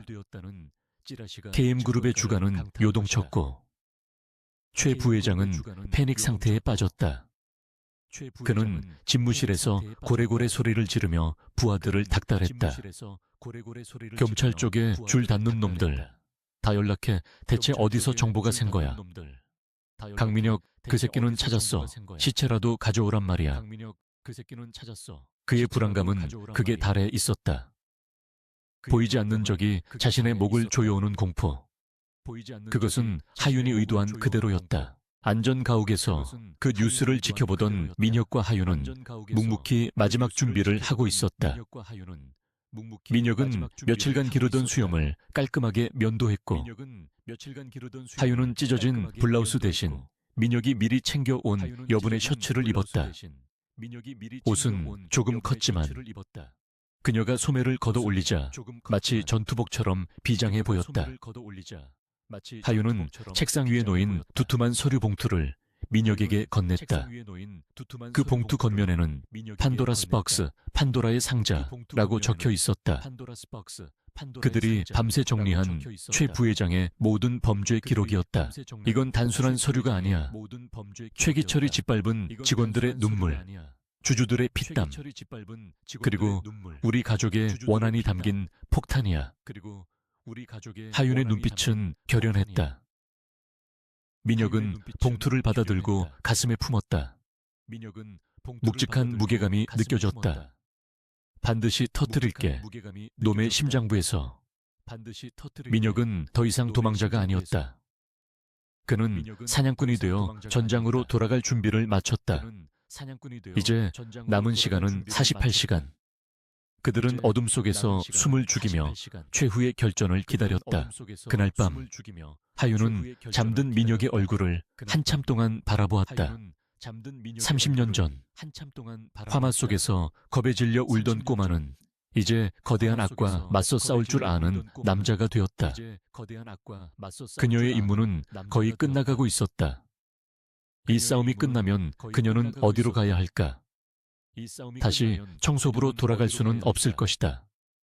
그렇다고 민혁의 곁에 비서로 남는 것이 맞을까? 그녀는 자신의 존재가 민혁의 앞길에 걸림돌이 될까 두려웠다. 과거가 없는 여자, 피 묻은 손을 가진 여자. 그녀는 씁쓸한 표정으로 창밖을 보았다. 하지만 지금은 그런 고민조차 사치였다. 그녀에게는 마지막으로 해야 할 일이 남아 있었다. 최 부회장이 준비한 최후의 발악, 플랜 B를 막아내는 것. 하윤은 주머니에서 작은 USB를 꺼냈다. 이것은 그녀가 최 부회장의 개인 서버를 해킹해 얻은 또 다른 정보였다. 최 부회장은 주주총회가 실패할 경우를 대비해 회의장 자체를 무력으로 장악하려는 계획을 세우고 있었다. 사설 경호 업체로 위장한 용역 깡패 수십 명이 회의장에 배치될 예정이었다. 민혁이 연단에 서는 순간 그를 끌어내리거나 마이크를 뺏고 난동을 부려 회의 자체를 무산시키려는 속셈이었다. 하윤은 주먹을 꽉 쥐었다. 절대 그렇게 두지 않아. 내가 있는 한 그 누구도 민혁이에게 손가락 하나 댈 수 없어. 그녀는 어둠 속에서 장비를 챙겼다. 소음기가 달린 권총은 없었지만 대신 전기 충격기, 3단봉, 그리고 그녀가 직접 개조한 연막탄과 섬광탄이 가방에 담겼다. 그녀의 전투는 회의장이 아닌 회의장에 불이 꺼진 뒤편, 통제실과 기계실에서 이루어질 것이다. 빛나는 무대 위에는 민혁이 서야 했고 어두운 무대 뒤는 그녀가 지켜야 했다. 그것이 지난 30년간 그녀가 살아온 방식이었고 앞으로도 변치 않을 그녀의 사랑법이었다. 하윤은 가방 지퍼를 올리며 나직하게 맹세했다. 모든 쓰레기는 내가 치운다. 너는 그저 빛나기만 해. D-Day. 결전의 날 아침이 밝았다. KM금융그룹 본사 앞은 이른 새벽부터 전쟁터를 방불케 했다. 수백 명의 취재진이 장사진을 치고 있었고 최 부회장이 동원한 것으로 보이는 정체불명의 시위대가 확성기를 틀어놓고 강민혁의 퇴진을 요구하고 있었다. 그들은 민혁이 경영 능력이 부족하며 회사를 말아먹고 있다는 자극적인 구호가 적힌 피켓을 흔들어댔다.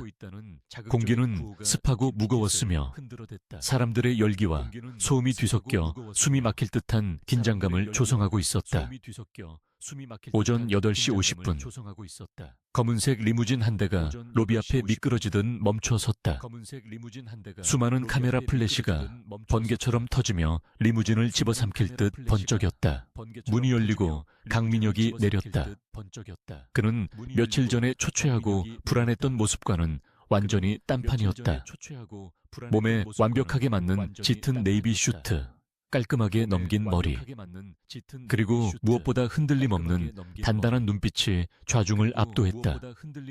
기자들이 마이크를 들이밀며 질문을 쏟아냈지만 민혁은 입가에 여유로운 미소를 띤 채 묵묵부답으로 로비를 가로질러 걸어갔다. 그의 등 뒤에는 비서도, 경호원도 보이지 않았다. 홀로 당당하게 사자굴로 걸어 들어가는 그의 모습은 그 자체로 강력한 메시지였다. 나는 도망치지 않는다. 그리고 나는 두렵지 않다. 하지만 민혁은 혼자가 아니었다. 화려한 로비의 조명이 닿지 않는 건물 지하, 거미줄처럼 얽힌 환기구와 배관들이 지나가는 어두운 통로에 이하윤이 있었다. 그녀는 청소부 유니폼 대신 검은색 작업복을 입고 허리춤에는 각종 장비가 든 벨트를 차고 있었다. 그녀의 귀에는 초소형 인이어가 꽂혀 있어 회의장의 상황을 실시간으로 도청할 수 있었다. 하윤은 손목시계를 확인했다. 8시 55분. 작전 개시 5분 전이었다. 그녀의 임무는 명확했다. 민혁이 무대 위에서 싸우는 동안 무대 뒤편에서 벌어질 더러운 공작들을 사전에 제압하는 것. 들리니? 민혁아, 나는 지금 중앙통제실로 이동 중이야. 놈들이 회의장 마이크와 조명을 조작하려는 낌새가 보여. 하윤이 작게 속삭였다. 민혁은 눈에 띄지 않게 넥타이핀에 내장된 마이크를 톡톡 두드려 신호를 보냈다. 알았다는 뜻이었다. 하윤은 민첩하게 사다리를 타고 올라가 통제실로 연결되는 환기구 덮개를 열었다. 아래를 내려다보니 보안요원 복장을 한 건장한 사내 2명이 모니터 앞에 앉아 킬킬거리고 있었다. 그들은 최 부회장이 심어놓은 용역 깡패들이었다. 야, 신호 오면 바로 전원 내려. 회장놈이 마이크 잡고 번거리 되는 꼴 좀 보자고. 하윤은 소리 없이 환기구에서 뛰어내렸다. 착지 소리는 에어컨 소음에 묻혀 들리지 않았다. 그녀는 망설임 없이 등 뒤에서 첫 번째 사내의 목을 졸랐다. 소리도 내지 못한 채 사내가 기절해 쓰러졌다. 옆에 있던 다른 사내가 놀라 돌아보며 권총을 꺼내려 했지만 하윤의 동작이 더 빨랐다. 그녀는 손에 쥐고 있던 3단봉을 펼쳐 사내의 손목을 정확하게 가격했다. 뼈가 부러지는 소리와 함께 총이 바닥을 굴렀다. 하윤은 고통에 몸부림치는 사내의 명치를 무릎으로 찍어 눌러 제압했다. 순식간에 통제실이 정리되었다. 통제실 클리어. 마이크와 조명은 안전해. 이제 서버실로 간다. 하윤은 쓰러진 사내들을 케이블 타이로 묶어 구석에 처박아두고 통제실을 나섰다. 이제 가장 위험한 곳이 남았다. 최 부회장의 사설 경호팀장, 일명 독사라고 불리는 자가 지키고 있을 서버실이었다. 그곳에는 회의장의 대형 스크린을 제어하는 메인 컴퓨터가 있었다. 민혁이 준비한 증거 영상을 송출하기 위해서는 반드시 그곳을 장악해야 했다. 하윤은 복도를 달리며 호흡을 골랐다. 30년의 세월이 흘렀어도 전장의 냄새를 맡으면 심장은 뜨겁게 요동쳤다. 한편 대회의실은 팽팽한 긴장감 속에 주주총회가 시작되었다. 단상 위에는 최기철 부회장이 의기양양한 표정으로 앉아 있었다. 그는 이미 주요 주주들을 포섭해 놓았고 만약의 사태를 대비해 회의장 곳곳에 사복을 입은 해결사들을 배치해둔 상태였다. 민혁이 무슨 말을 하려 하든 소란을 피워 그를 끌어내릴 명분을 만들 계획이었다. 사회자가 개회를 선언하자마자 최 부회장의 사주를 받은 한 주주가 손을 들고 소리쳤다. 의장 강민혁 대표의 회의만부터 상정합시다.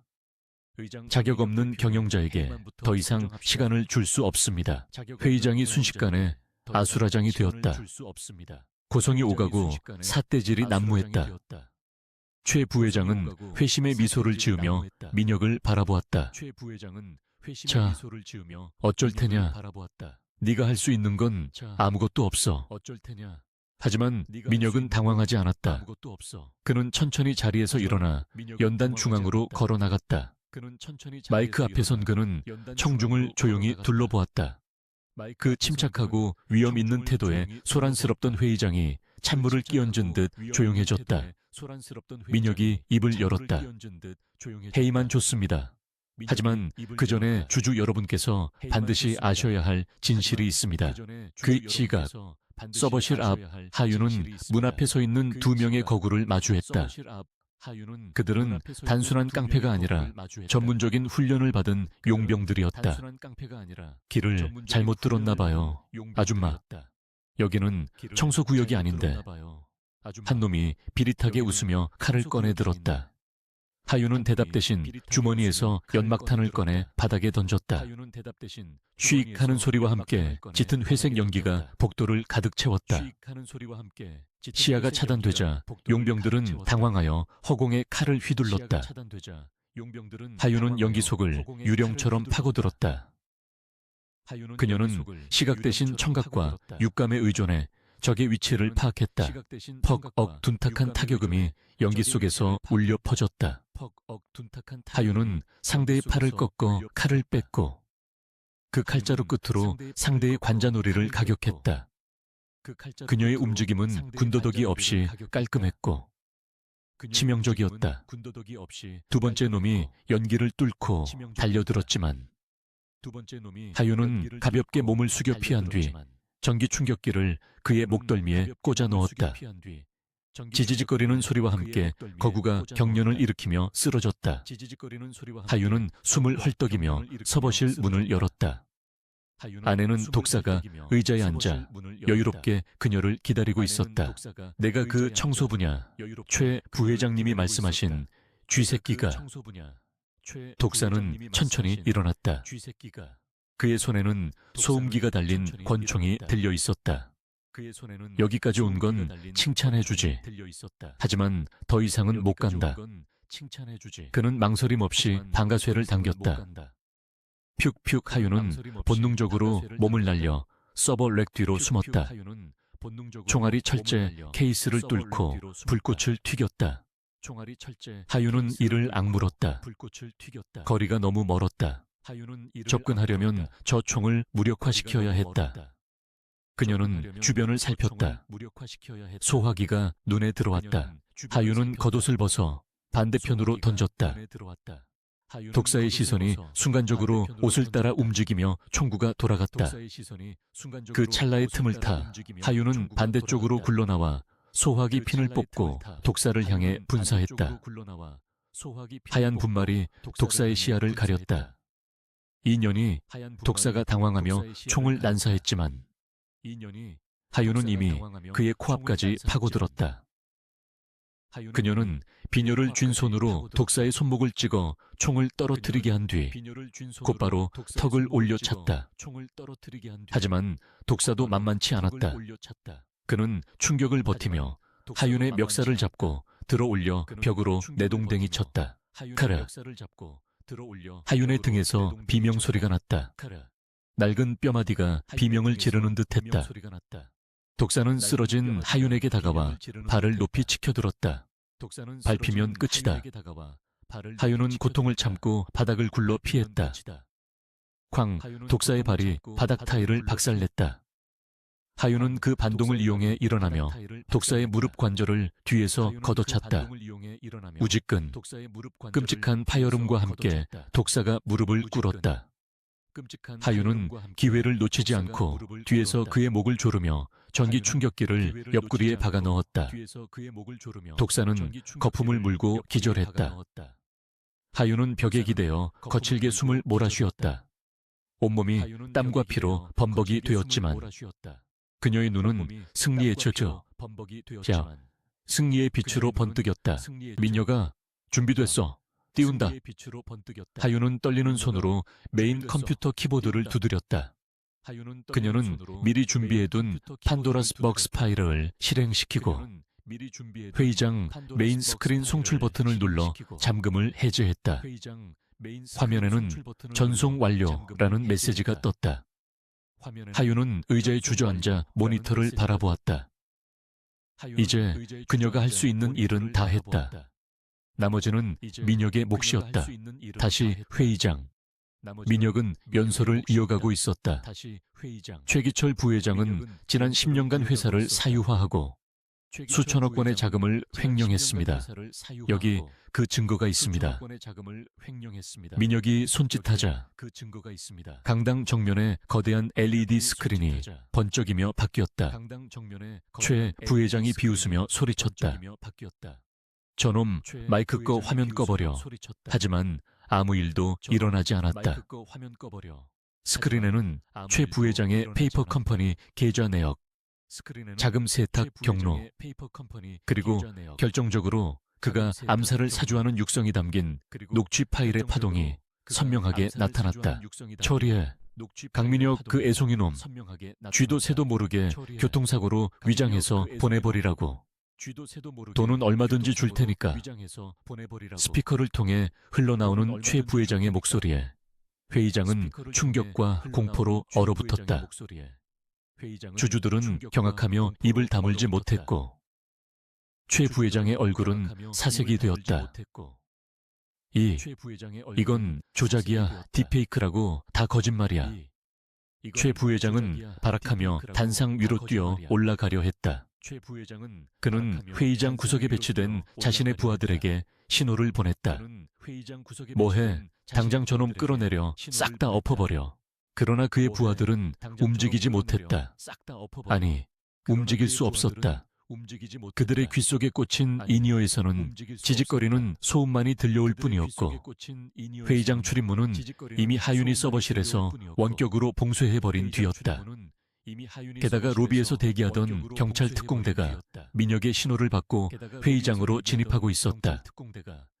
꼼짝마. 서울지방경찰청 광역수사대다 최기철. 당신을 횡령 및 살인교사 혐의로 긴급 체포한다.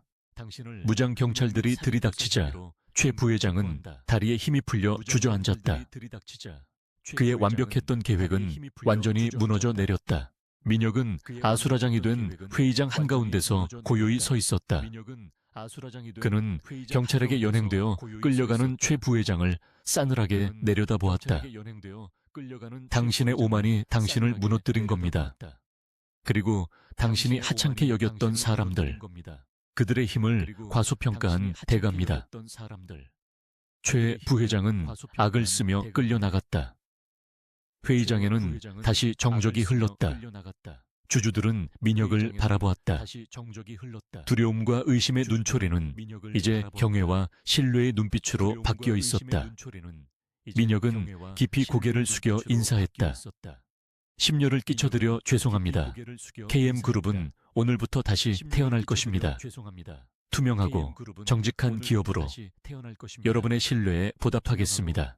우레와 같은 박수가 터져 나왔다. 플래시 세례가 다시금 쏟아졌다. 하지만 민혁의 시선은 카메라가 아닌 회의장 뒤편의 어두운 구석을 향해 있었다. 그곳 비상구 문틈 사이로 낯익은 그림자가 보였다. 찢어진 작업복을 입고 피 묻은 얼굴을 한 하윤이 벽에 기대어 그를 보며 희미하게 웃고 있었다. 그녀는 엄지손가락을 치켜세워 보였다. 잘했어, 내 동생. 그 짧은 제스처에 민혁은 울컥 눈물이 솟구치려는 것을 참았다. 그는 미세하게 고개를 끄덕여 답했다. 고마워, 누나. 회의가 끝나고 민혁은 수행원들을 물리치고 급히 지하 주차장으로 향했다.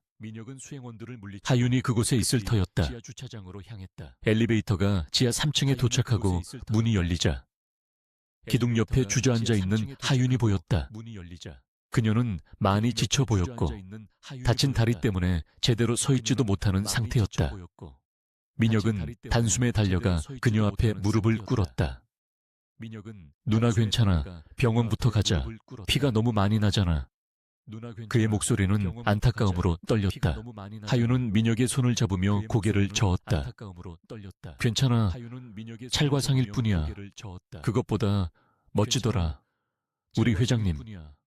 그녀는 힘겹게 손을 들어 민혁의 뺨을 쓰다듬었다. 이제 다 끝난 거지. 아버지가 남기신 숙제. 내가 다 한 거지. 민혁은 하윤의 손을 자신의 얼굴에 비비며 눈물을 흘렸다. 응, 끝났어. 완벽하게 끝났어. 이제 누나는 아무 걱정 안 해도 돼. 내가 지켜줄게. 이제는 내가 누나의 보호자가 될게. 하지만 하윤의 표정은 어두웠다. 그녀는 알고 있었다. 빛이 강해지면 그림자는 사라져야 한다는 것을. 그녀의 존재는 이제 민혁에게 약점이 될 수도 있었다. 살인 기술을 가진 전직 정보 요원, 피 묻은 과거. 그녀는 민혁을 위해 떠나야 한다고 생각했다. 민혁아, 나는 하윤이 입을 열려는 순간 민혁이 단호하게 그녀의 말을 끊었다. 아니, 아무데도 못 가. 내가 누나를 세상 밖으로 꺼낼 거야. 이제 청소부 이 여사는 없어. 강연이 내 누나이자 이 회사의 진정한 구원자로 살게 할 거야. 세상이 뭐라 하든 상관없어. 민혁은 하윤을 번쩍 안아들었다. 그녀는 가벼웠다. 세월의 무게와 고단함이 뼈만 남은 그녀의 몸에 고스란히 배어 있었다. 민혁은 그녀를 자신의 차 뒷좌석에 태웠다. 집으로 가자. 우리 집으로. 차가 출발하고 하윤은 민혁의 어깨에 기대어 깊은 잠에 빠져들었다. 30년 만에 처음으로 그녀는 악몽을 꾸지 않고 편안하게 잠들 수 있었다. 전쟁은 끝났다. 하지만 그들에게는 아직 치유해야 할 상처와 되찾아야 할 잃어버린 시간들이 남아 있었다. 그리고 민혁은 다짐했다. 그 모든 시간을 그녀에게 보상해 주겠노라고. 병원 VIP 병실에 창 너머로 따스한 아침 햇살이 쏟아져 내렸다. 지난 며칠간 서울을 뒤덮었던 먹구름과 폭우가 거짓말처럼 사라지고 투명할 정도로 파란 하늘이 펼쳐져 있었다. 하윤은 눈부신 빛에 미간을 찌푸리며 천천히 눈을 떴다. 소독약 냄새 대신 은은한 백합 향기가 코끝을 스쳤다. 그녀가 몸을 일으키려 하자 침대 옆 소파에서 쪽잠을 자고 있던 강민혁이 화들짝 놀라며 일어났다. 헝클어진 머리와 며칠간 면도하지 못한 까칠한 수염이 그의 피로를 말해주고 있었지만 하윤을 바라보는 그의 눈빛은 안도감으로 가득 차 있었다. 누나, 정신이 들어. 어디 불편한 데는 없고 물 좀 줄까? 민혁은 허둥지둥 물컵을 집어들었다. 하윤은 그런 민혁의 모습을 보며 희미하게 미소 지었다. 30년 전 자신이 다쳤을 때 울면서 호하고 불어주던 어린 민혁의 모습이 겹쳐 보였다. 그녀는 갈라진 목소리로 물었다. 최기철은 어떻게 됐어 회사는? 민혁은 물컵을 건네주며 그녀의 손을 꼭 잡았다. 걱정 마. 모든 게 완벽하게 끝났어. 최기철과 그 일당들은 전원 구속됐고 검찰 수사가 본격적으로 시작됐어. 여론은 완전히 우리 편이야. 민혁은 리모컨을 들어 벽걸이 TV를 켰다. 뉴스 채널에서는 최 부회장의 구속 장면이 반복해서 나오고 있었다. 포승줄에 묶여 고개를 숙인 채 호송채 오르는 그의 모습은 초라하기 그지없었다. 앵커는 KM그룹이 강민혁 회장의 리더십 아래 대대적인 혁신을 예고하고 있다며 찬사를 쏟아냈다. 하윤은 화면을 멍하니 바라보았다. 자신의 손으로 만든 결과였지만 현실감이 없었다. 평생을 그림자 속에서 쓰레기통을 뒤지며 살아온 그녀에게 빛나는 세상은 너무나 낯설고 눈부신 곳이었다. 이제 푹 쉬어. 의사 말이 과로와 타박상이 심하긴 하지만 며칠 요양하면 괜찮아질 거래. 민혁이 이불을 덮어주며 말했다. 하지만 하윤의 마음속에는 설명할 수 없는 불안감이 피어오르고 있었다. 임무는 끝났다. 최기철이라는 악은 제거되었고 민혁은 안전해졌으며 회사는 정상화되었다. 그렇다면 이제 도구로서의 자신의 역할은 다한 것이 아닐까. 어둠 속에서 피를 묻히며 살아온 자신이 이제 막 날개를 펴고 비상하려는 민혁의 곁에 있어도 되는 걸까. 그녀의 존재가 오히려 민혁의 오점이 되지는 않을까. 일주일 뒤 하윤은 퇴원 수속을 밟았다. 민혁은 회사 일로 잠시 자리를 비운 상태였다. 하윤은 병실에 남겨진 자신의 짐을 챙겼다. 짐이라고 해봤자 낡은 옷까지 몇 벌과 깨진 안경, 그리고 닳고 다른 수첩 하나가 전부였다. 그녀는 거울 속에 비친 자신의 얼굴을 바라보았다. 화장기 없는 창백한 얼굴, 눈가의 주름, 그리고 30년의 고단함이 새겨진 표정. 그녀는 씁쓸하게 웃었다. 이제 돌아갈 시간이야. 이하윤, 아니 강연희, 너의 자리는 저 화려한 회장실이 아니야. 그녀는 편지 한 통을 써서 테이블 위에 남겼다. 구구절절한 작별 인사는 쓰지 않았다. 그저 고마웠다. 훌륭한 회장이 되렴. 멀리서 지켜볼게. 라는 짧은 문장뿐이었다. 하윤은 병원을 빠져나와 택시를 잡으려 했다. 그때 검은색 세단 한 대가 그녀의 앞을 가로막았다. 창문이 내려가고 운전석에 앉은 민혁이 굳은 표정으로 그녀를 노려보고 있었다. 이럴 줄 알았어. 누나는 항상 이런 식이지. 자기 희생이 버릇이 되어서 행복해지는 법을 모르잖아. 민혁은 차에서 내려 하윤의 짐가방을 낚아챘다. 타. 잔말 말고. 하윤은 당황하며 뒤로 물러섰다. 민혁아, 내 말 들어. 나는 너한테 도움이 안 돼. 내 과거가 밝혀지면 네 이미지에 타격이 갈 거야. 나는 살인 기술을 배운 사람이고 평생을 속이고 살아온. 그래서 민혁이 그녀의 말을 끊었다. 누나가 나를 위해 손에 피를 묻힐 때 나는 깨끗한 손으로 펜대나 굴리고 있었어. 그게 부끄러운 거지. 누나가 나를 지켜준 게 왜 부끄러운 일이야. 민혁은 하윤의 어깨를 잡고 눈을 맞췄다. 누나의 그 30년이 없었다면 지금의 나도 없고 KM그룹도 없어.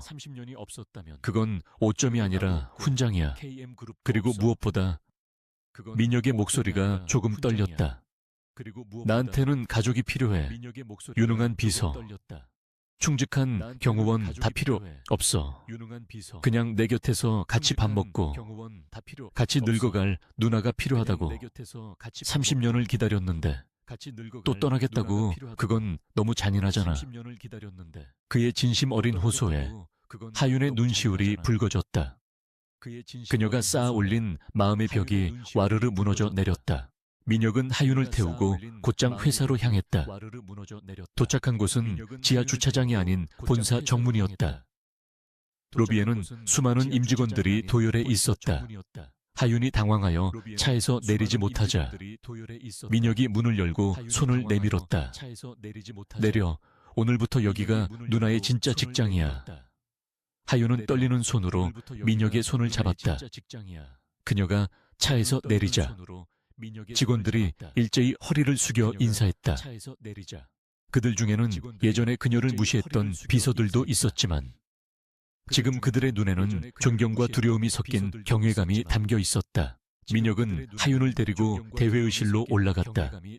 그곳에는 긴급 소집된 이사회가 기다리고 있었다. 민혁은 상석에 서서 하윤을 옆에 세웠다. 그녀는 여전히 병원 퇴원 복장에 화장기 없는 얼굴이었지만 그 어떤 명품으로 치장한 사람보다도 기품이 넘쳤다. 민혁이 선언했다. 오늘부로 이분 강연희님을 그룹의 수석 고문이자 제 개인 비서실장으로 임명합니다. 지난 위기 상황에서 회사를 구한 것은 전적으로 이분의 전략적 판단과 헌신 덕분이었습니다. 앞으로 그룹의 모든 보안 및 감사 업무는 강 고문님의 결재를 거치게 될 것입니다. 이사들이 술렁거렸지만 누구도 이 일을 제기하지 못했다. 최 부회장의 몰락을 생생하게 목격한 그들에게 하윤은 살아있는 전설이자 건드려서는 안 될 성격과도 같았다. 하윤은 멍하니 민혁을 바라보았다. 고문이라니, 비서실장이라니. 그것은 단순히 높은 직책을 주는 것이 아니었다. 그녀의 30년 그림자 인생을 양지로 끌어올려 세상의 인정과 존중을 받게 해주겠다는 민혁의 의지였다.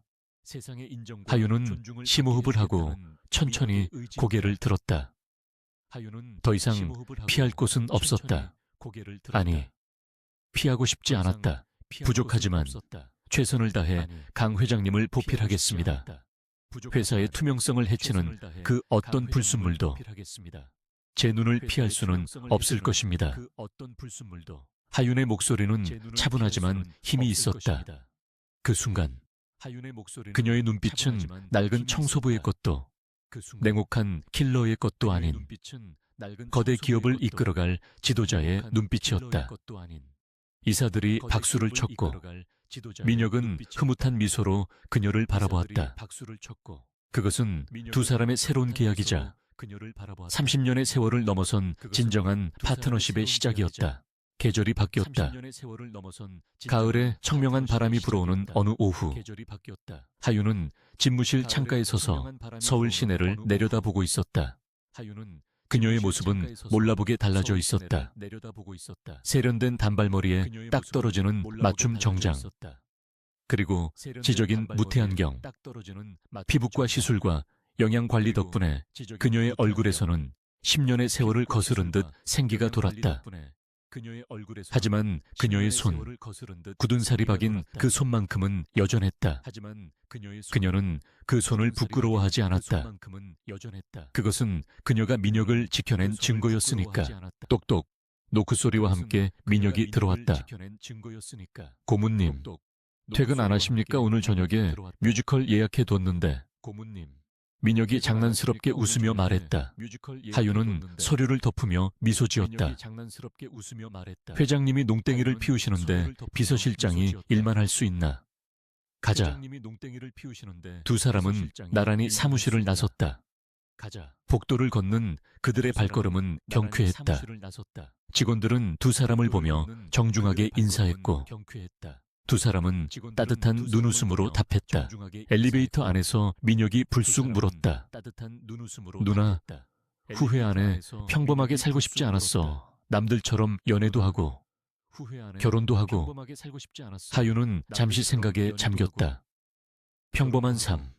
30년 전 화재 사고가 없었다면 누렸을지도 모를 삶. 하지만 그녀는 고개를 저었다. 아니, 후회의 안에 내 평범함을 포기한 대가로 너라는 비범한 사람을 지켜냈잖아. 그리고 그녀는 민혁의 넥타이를 바로잡아주며 말했다. 이게 내 사랑 방식이야. 30년 전에도, 지금도, 그리고 앞으로도. 나는 네 그림자로 사는 게 가장 행복해. 단지 이제는 빛을 함께 받는 그림자라는 게 다를 뿐이지. 민혁은 뭉클한 표정으로 하윤을 바라보다가 그녀를 와락 껴안았다. 사랑해, 누나. 정말 많이. 이제 내가 누나의 지팡이가 되어줄게. 꼬부랑 할머니가 될 때까지. 하윤은 민혁의 등 토닥였다. 징그럽게 왜 이래. 남들이 보면 오해하겠다. 두 사람은 소리내어 웃었다. 엘리베이터 문이 열리고 그들은 서로의 손을 잡지는 않았지만 나란히 어깨를 맞대고 로비를 걸어나갔다. 굳이 손을 잡지 않아도, 말로 하지 않아도 알 수 있었다. 서로가 서로의 삶을 지탱하는 유일한 기둥이라는 것을. 건물 밖으로 나오자 붉은 노을이 세상을 황금빛으로 물들이고 있었다. 청소부 소녀, 갑자기 재벌 CEO 비서로 30년간 비밀 사랑. 누군가 그녀의 인생을 제목으로 붙인다면 꽤나 자극적인 삼류소설 같겠지만 하윤에게 그것은 치열하고도 아름다운 서사시였다. 비밀은 끝났다. 이제 그녀의 사랑은 세상 밖으로 나와 당당하게 거리를 걷고 있었다. 하윤은 민혁과 함께 차에 오르며 다가올 내일이 기다려진다고 생각했다. 쓰레기통이 아닌 희망으로 가득 찬 내일이.